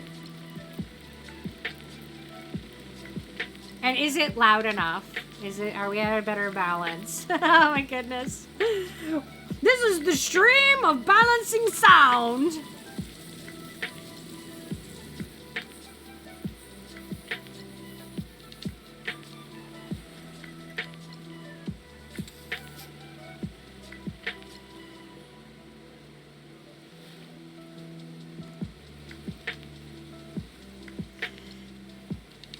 This pool is so full. It's jam-packed with duckies. It's crazy. You think that it's fine. Good. All right. Hopefully we have found the magic sound ratio. Oh. If you're happy and you know it, clap your hands. Yay! We're celebrating duckies. We need more ducks, I think. Oh, well, don't worry. There are more ducks coming. There shall be more ducks. Every few minutes, another duck joins us in the pool. Our duck army shall forever increase. I thought about just, like, every time I go to bed, opening up this game and just, like, making it so you guys can, like, watch it on Discord stream. But just, like, constantly running this and see how many ducks we could smash into this pool. I'm really curious what would happen if you had like 1,000 ducks. Like, would they just all start like pooping out of the pool because there's no space for them because it looks really crowded with 200? Like, is there a limit? Is there a point where the game is just like, nah, bro, you have enough ducks. Like, simmer down. You don't need any more ducks. Like, yo, you know, don't be so crazy with all your ducking. Like, is there an upper ducking limit, or is it like unlimited ducks, all the ducking you ever wanted? Like, I don't know the answer. I just don't know. Why is there only 3 people happy? I don't know. Maybe they're not reveling in the ducking. 24-hour YouTube of ducks to fall asleep to and for background noise. Forever ducking!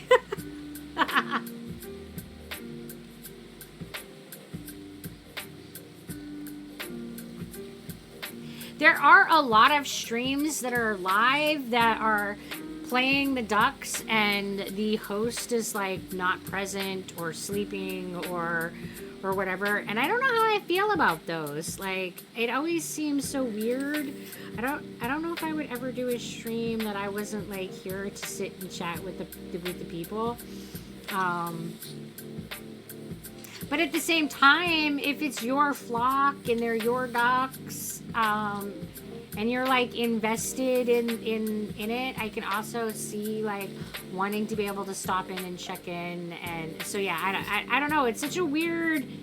It's different with the duckies, and I don't know. I don't know what the answer is, and I find it super strange. And I don't know.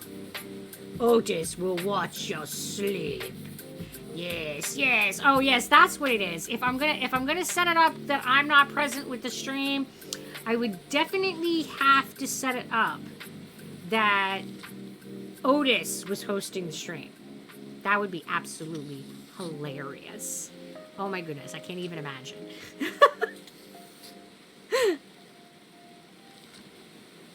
Would that even count as a live stream? I mean, if you just had a camera on Otis staring at you and the ducks playing, I mean, it would be a live stream, but there would also be, like, nobody there to talk to. I mean, it would be so weird. Gaming with Otis.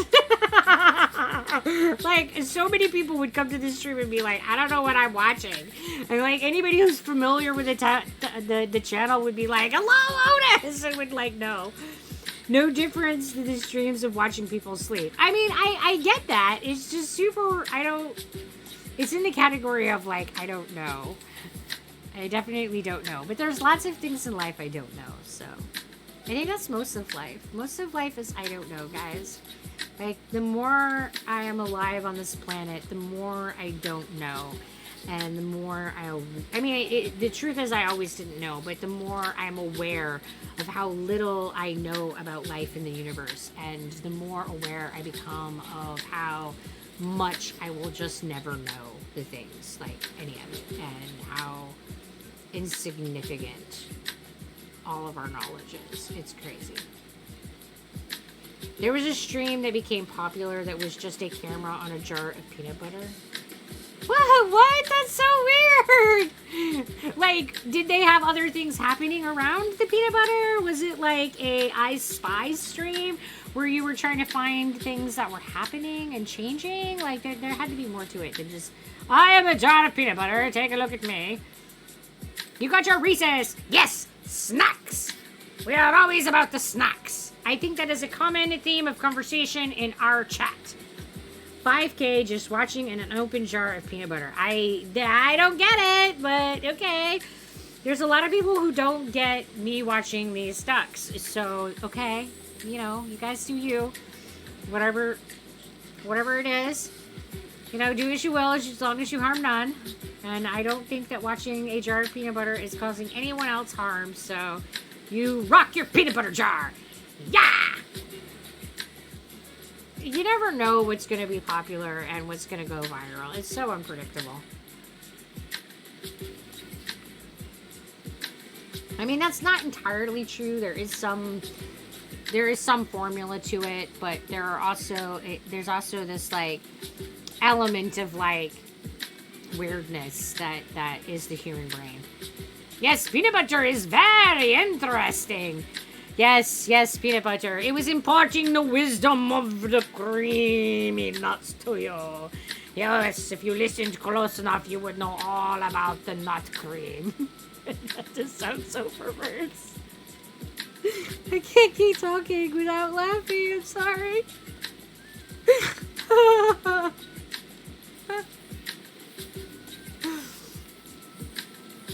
I shall tell you my nutty secrets as long as you stare at my labels. Yes, my jar, it holds all of the secrets. All of the secrets of the creamy goodness and the little nuggets of nuts. You just must stare at me in order to glean such wisdom. But tonight, you must stare at the duckies to know all the ducking. Sheesh, way to make it weird. Everything I do is making it weird. Like, I can't make it not weird. Like, I always make it weird. The secret to my jar is a secret. And today, come stare at the duckies. And I'm sure that I will find a way to make the duckies weird too. Come join the weird. You're welcome, guys. You either get to watch me be lost in gaming, dying on repeat, or making it weird. Yep, I think those are my 3 consistent streaming trends. Yes, that's what I do on stream, guys. Make it weird just for you. I die on the regular for your pleasure. And inevitably, I get lost even when there's no possible way to get lost. It's a straight line. Don't worry. I will lose my way. Maybe I should make that my stream commercial. And I shall do all these things while talking foolishly and laughing silly. I shall name objects Carl, and I shall take them with me on my adventures. They shall be stolen from me, and chat. Oh, they shall be stolen from me. And then there shall be controversies about my forever lost Carl. Yes, this is how these things happen.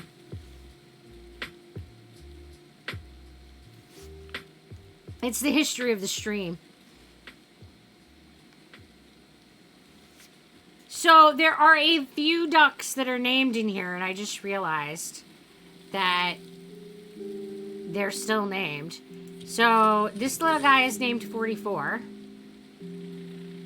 And let me see if I can find the cartoon duck. I wonder if it will still let me open the door and I can show you what's in the room.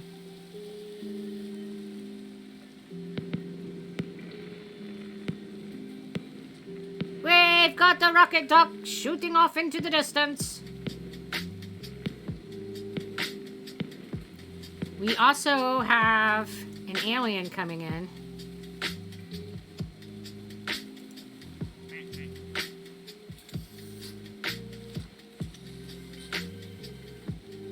Dropping off an alien duck. Alright, so let's see if we can find a cartoon duck. Because I don't... 61. So you have to go through this whole process to find the information to type in the codes that will give you these two numbers. I made a video on it. And then when you go to the store and you... I can't see the numbers because it's dark.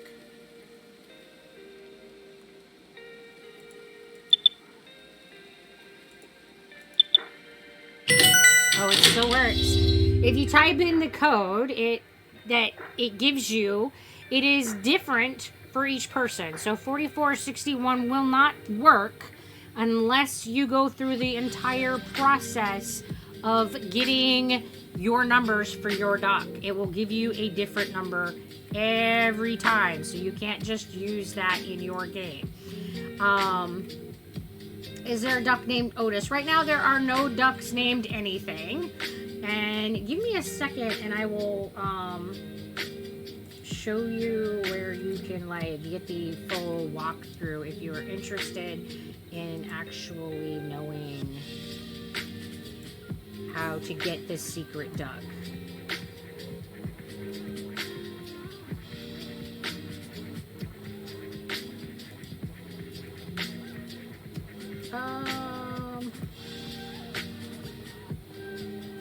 I'm terrible at like finding anything though. There's the secret duck.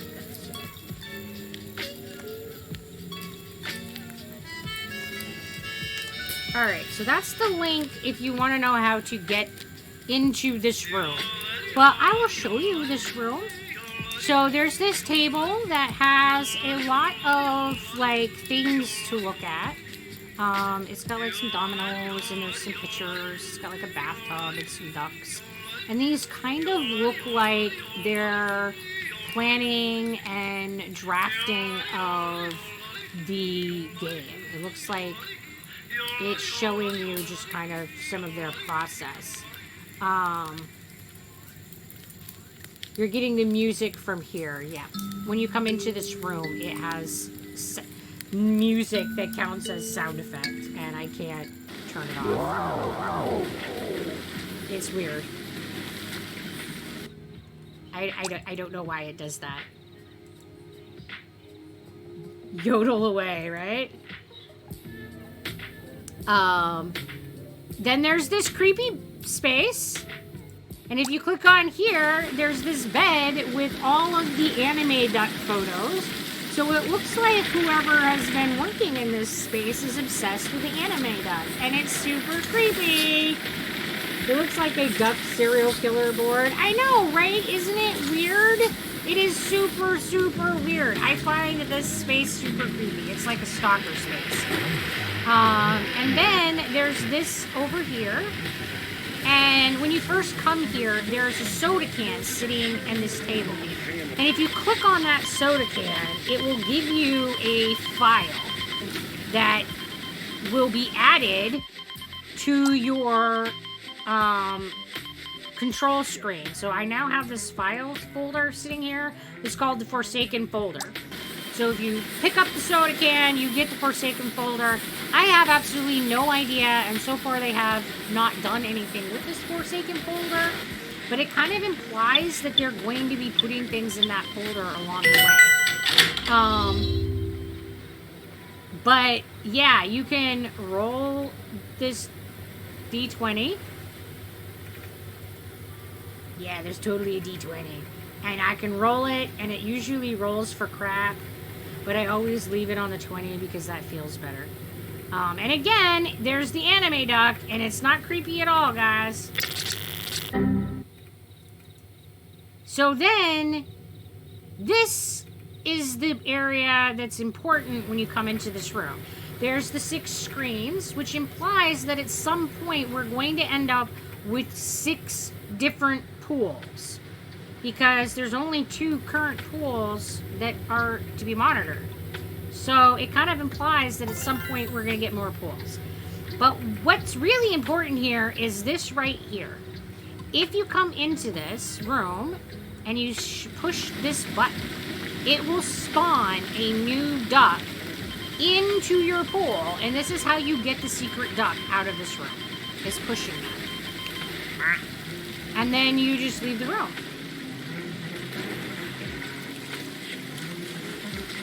Oh, heck yeah, I'm bored. Can you have the ducks play D&D? No, the ducks don't play D&D. And let me see if I can find the duck that drops. That's the secret duck from that room.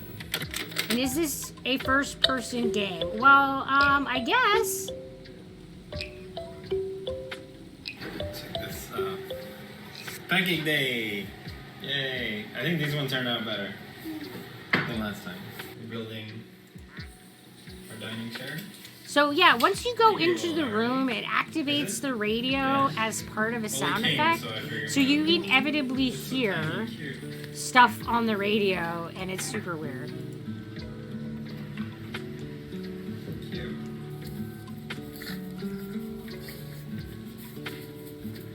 And I don't know if changing it changes what sound effects you hear on the radio. And it smells really nice too.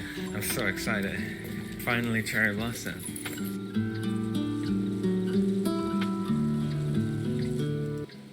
But yeah.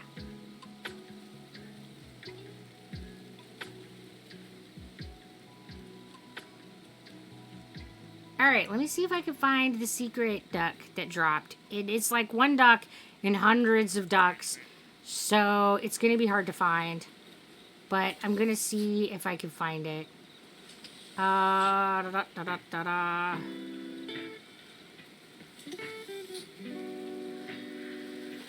Secret tunnel through the mountains.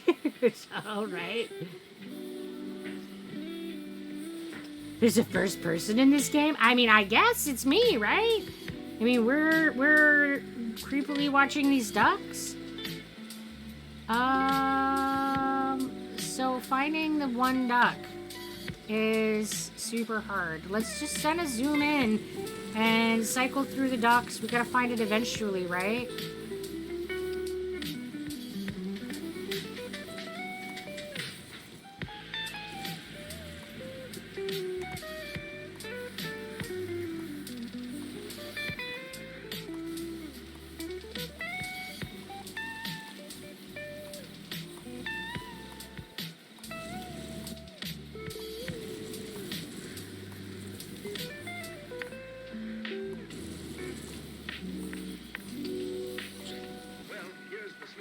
Eventually! We are duck hunting, guys. We are duck hunting.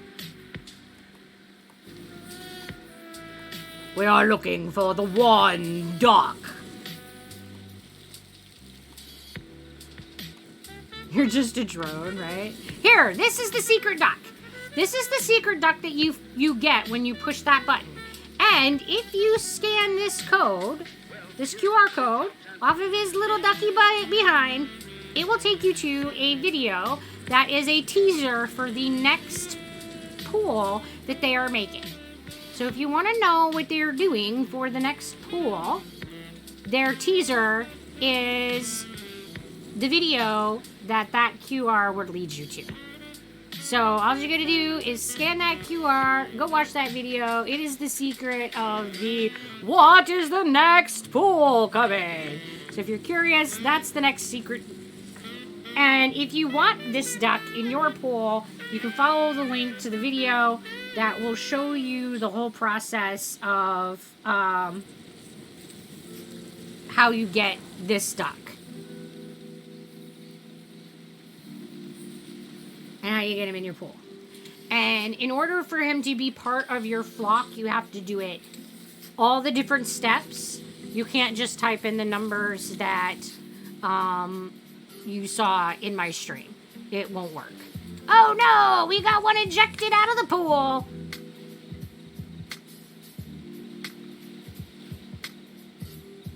Scan this QR code to get a free Robux. Totally not a scam, right? Now I want a Rickroll duck. That would be hilarious. That would be absolutely hilarious if there was a duck that had a QR code that took you to a Rickroll. That would be amazing. I, hands down, approve of a Rickroll duck. I mean, I don't make the ducks, but I would do it. I would make it. That would be awesome. Yes, we should do that.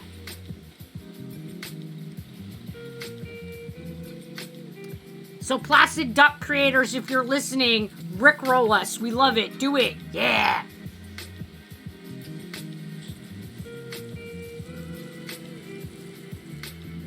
So, and if you look at the chalkboard duck, he's all like, the door can be opened if you find, and it's like blotted out, and the answer is code. The door can be opened if you find the code. And you find the code by going to the other pool. You have to go to the Breaking the Ice pool. So you have to have the other download, the DLC. You have to be able to have at least the Quacking the Ice in order to open the door to this pool. So that's something to know too. If you have just the base game, you will not be able to open the door in this pool.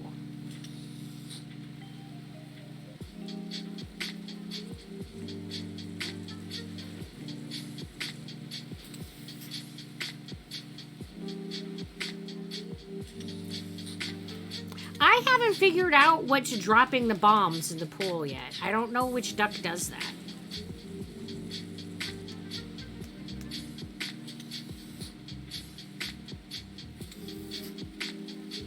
But one of them, and I think it's the robot duck, the mech duck, but I'm not sure.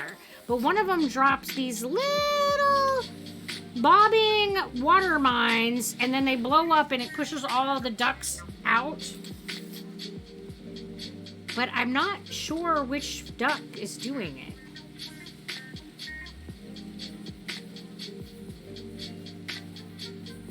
But I think it's the mech duck. But I can't swear. Just my theory. Oh, we have a duck that found his way to the ocean. The puzzle duck here has found his way to the ocean. I don't know how he got here, but he has found his freedom. He is just saying, duck you, I am going my own ducky little way. I'm going to find the freedom flock. I don't need to be part of your forever flock. I'm going to be part of the freedom flock. I shall float off into the sunset. Yes, duck you. Goodbye. I'm going forever away. And get this great offer of 10,000 viruses for free. That's right, for free. All you have to do is enter all your details and credit or debit card information just to remind you this is not a scam. I repeat, not a scam. I mean, well, if they're telling you that it's viruses and it's free viruses, then I guess it's not a scam. I mean, they're totally being honest and upfront.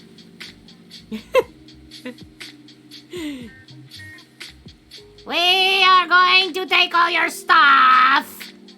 This is not a scam. That's maybe a threat, but not a scam. Wow, it's letting us watch him for a really long time out here in the ocean. I am out in the big wide world. Yeah, loving this ocean and all the freedom.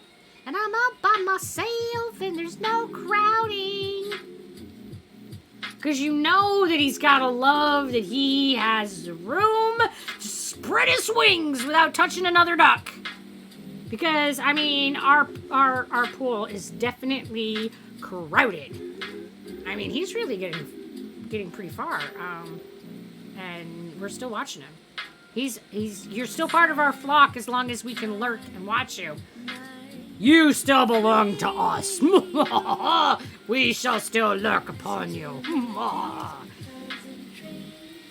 You do not have freedom as long as we can watch you. And that's not creepy at all, guys. Totally not creepy. Totally. He's the missing puzzle piece. Don't worry, he's not missing right now. We have him. We found him. We know where he is. He's not lost. He's right here.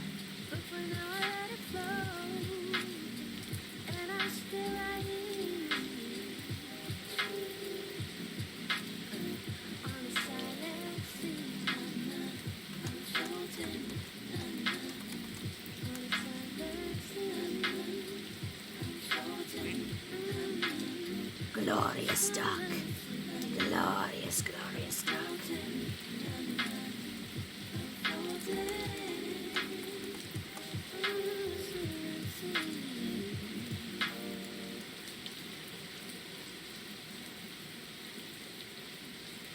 He's just gonna, like... Maybe he didn't want to leave the forever flock. Maybe he just needed some space. He's like, it's just too crowded, guys. I love you all, but I just needed more room. You guys were just crowding me.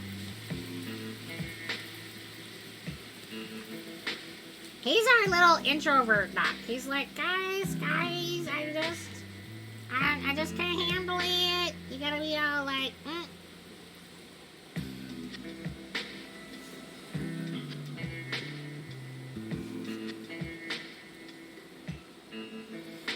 But, like, he's getting pretty far away.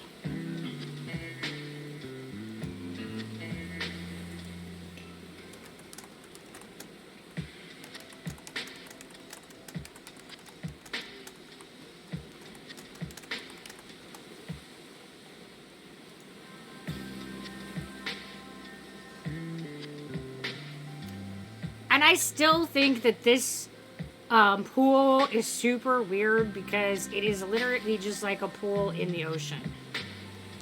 It's like, I'm this square pool in this ocean, and it's fine. And for $999.99 a month, you get your information stolen, all your money gone, and enter this code to get your identity stolen as well. And it is only $9.99 a month. And he's now a free duck. He's forsaken us. He has joined the Freedom Flock. See, that's the bomb that goes off. I don't know who's pooping him out. I think it's the mech. The code is your information stolen, no caps or spaces. I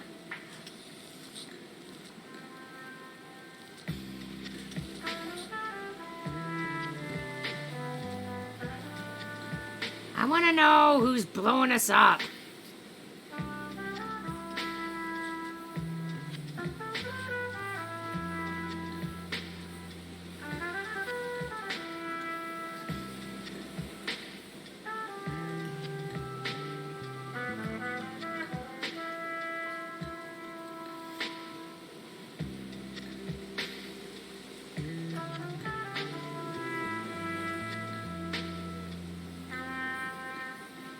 Sit here and watch these ducks forever. They're so amazing. Look at our duckies. I mean, 61 and 44. Aren't they just gorgeous? Just gorgeous. Absolutely gorgeous.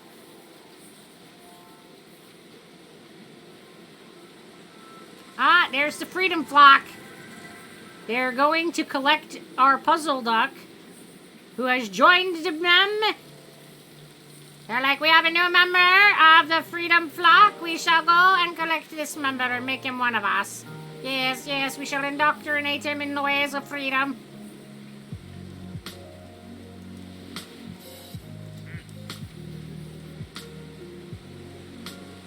So we have like a whole bunch of duckies now, guys. Lots and lots of glorious duckies. And somewhere in this is the ghost ducky.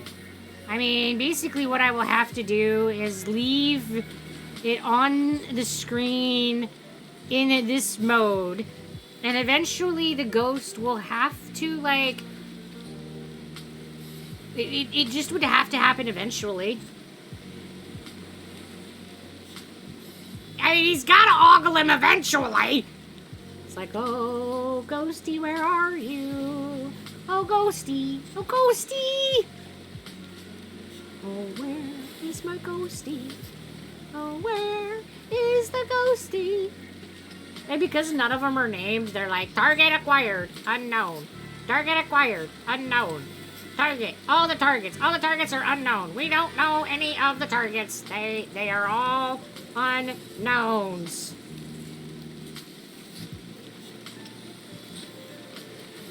It's got like a really weird, like eerie kind of like supernatural look to it. The way that I don't know, fuchsia? I guess it's kind of a fuchsia. He's like got rose tinted glasses, guys. He's got rose tinted glasses. He's like, yes, I look at the world through rose tinted glasses.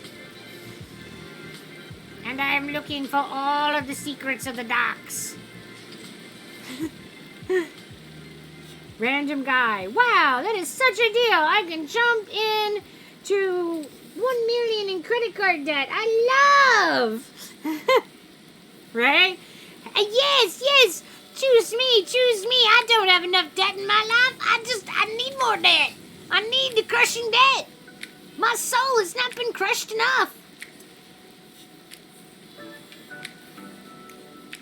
Oh, the one I call the mimic, he calls the imposter duck. Imposter. There's an imposter! Imposter!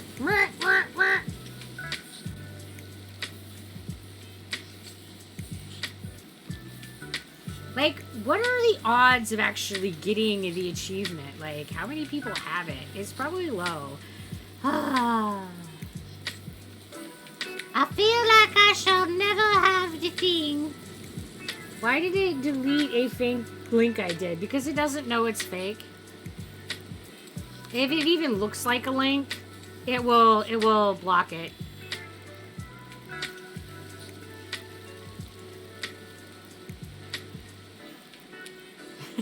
If you like type too many words and there's a period in the middle and you don't space it, sometimes it blocks that too. Like, so if you type a sentence and you put a period in that, it'll block it. Not always, but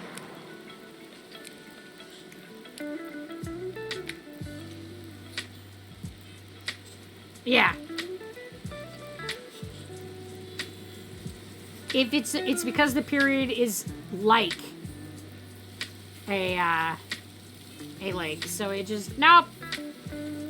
Yeah, it doesn't tell me what percentage of people have this hidden achievement. I wonder what the statistic on it is. For that matter, it doesn't tell me what percentage of people have any of the achievements.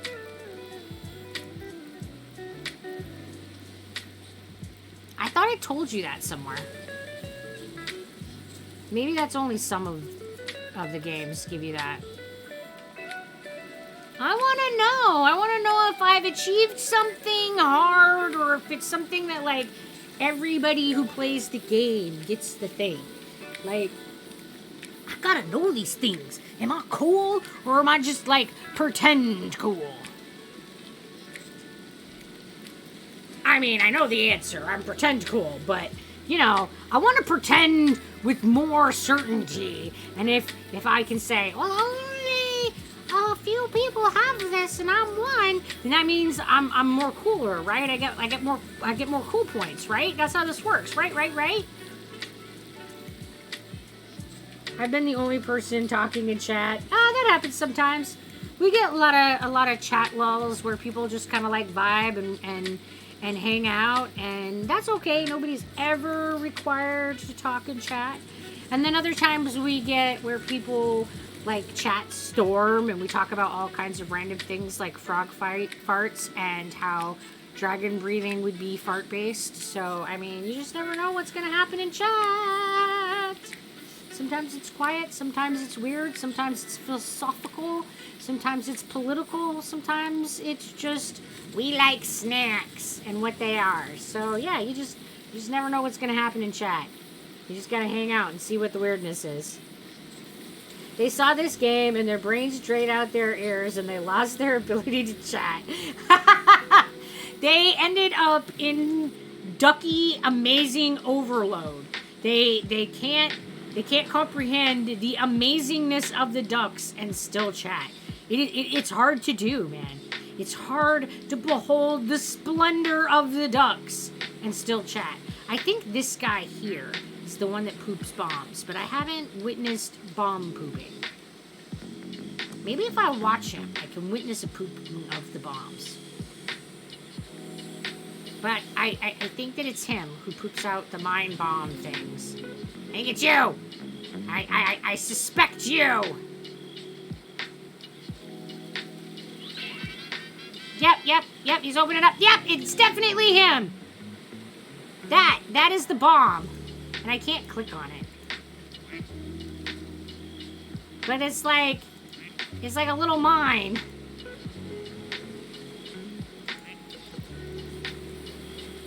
I wish I could click on it and watch it like a duck.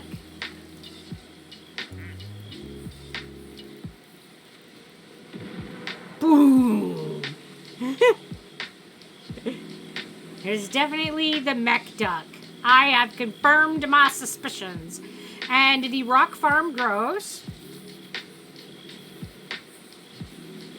There's more ducks vibing at the bottom of the pool. They're just like, We're chilling down here. We don't need to be afloat. It's fine. Breathing is overrated.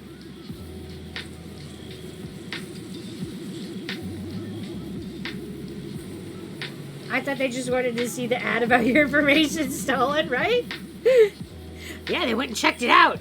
And their identities were stolen. And now they are lost in the internet. They do not exist. Mimic duck, doing all the things the other ducks do.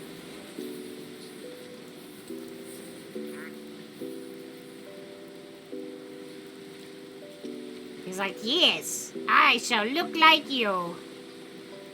Ooh, down the slide. Boop, boop, boop, boop, boop. Yeah, how you doing, bud? Yeah. I think he can only change so often, and then he changes in proximity, is I think how he works. Yeah, the amethyst duck doesn't look as cool when he's not shiny. Definitely loses something without his shimmer. He's a matte amethyst. Matte amethyst does not look the same. And then we got the flower duck with no pot. He's got no pot.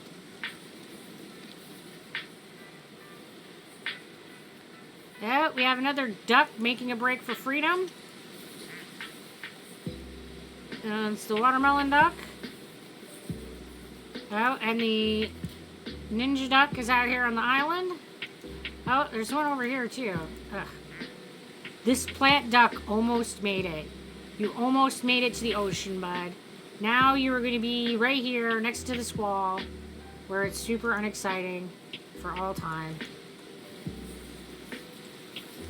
I'm them now because some may have put the code, your information stolen. You're like, yes, I am them now. They are me. We have all swooshed into one. The afro just like floats above all the other duck like a puffball. It's like, yo, I am a puffball. Doesn't even look like a duck. He just like, I am a puffball.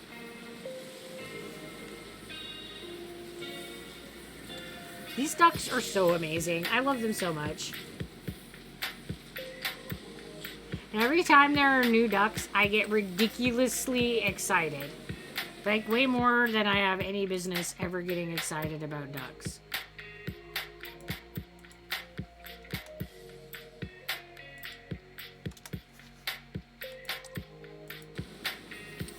There, now I won't have weird numbers floating.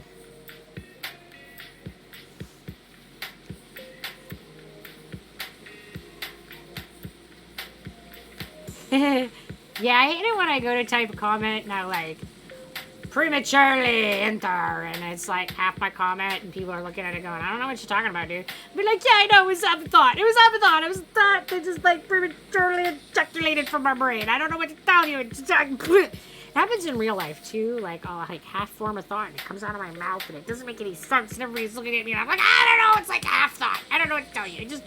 It's a premature thought. I was prematurely thinking.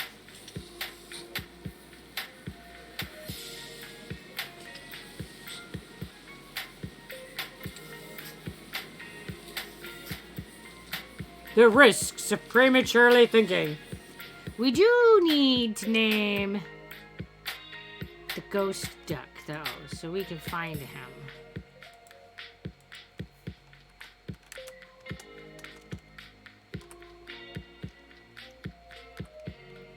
Man, I cannot type. I'm here.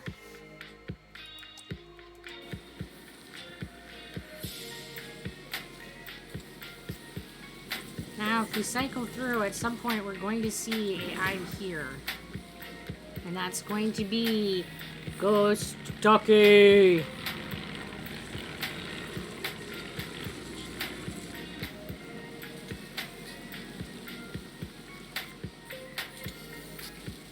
Hello there, Spinosaur! How you doing? And welcome to the Dazzle! I want someone to make a game about cute animals fight, and then there's a different game mode where you have to make them friends again. Nice. Well, you know, you could always make the game yourself. I always thought it would be cool to make a game, and then I remember, like, how I don't know anything about computers.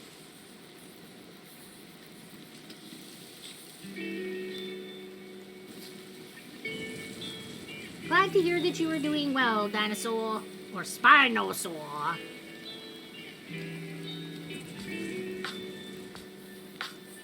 So far, we have not found the ghost duck. We gotta make sure he gets some screen time. We don't want him to be ignored. It's gotta be rough being transparent.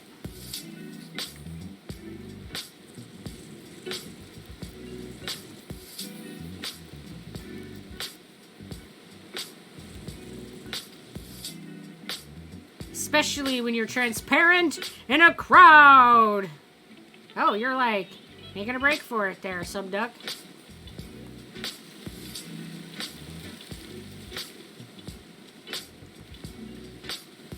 I love that the submarine duck is yellow and is the yellow submarine. It's just great. There's so many great and weird references in these ducks. Man. Oh, and this is... The door will open when you find the... Yeah, that's the first clue, that it tells you that the door will open.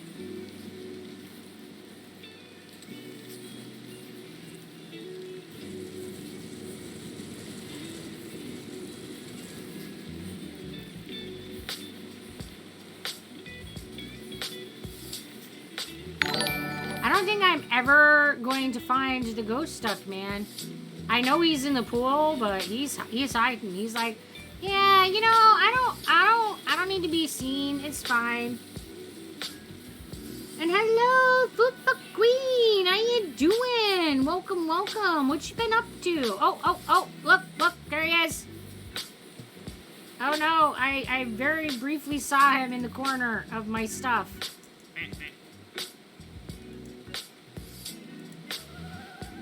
There he is. Look, I am here. This is the Ghost Ducky. Isn't he adorable? Look how adorable Ghost Ducky is.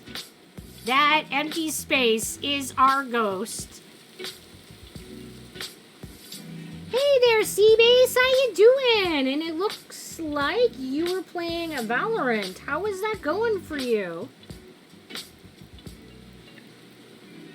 Yeah, he's just like this empty space, and but if you name him, you can actually tell where he is.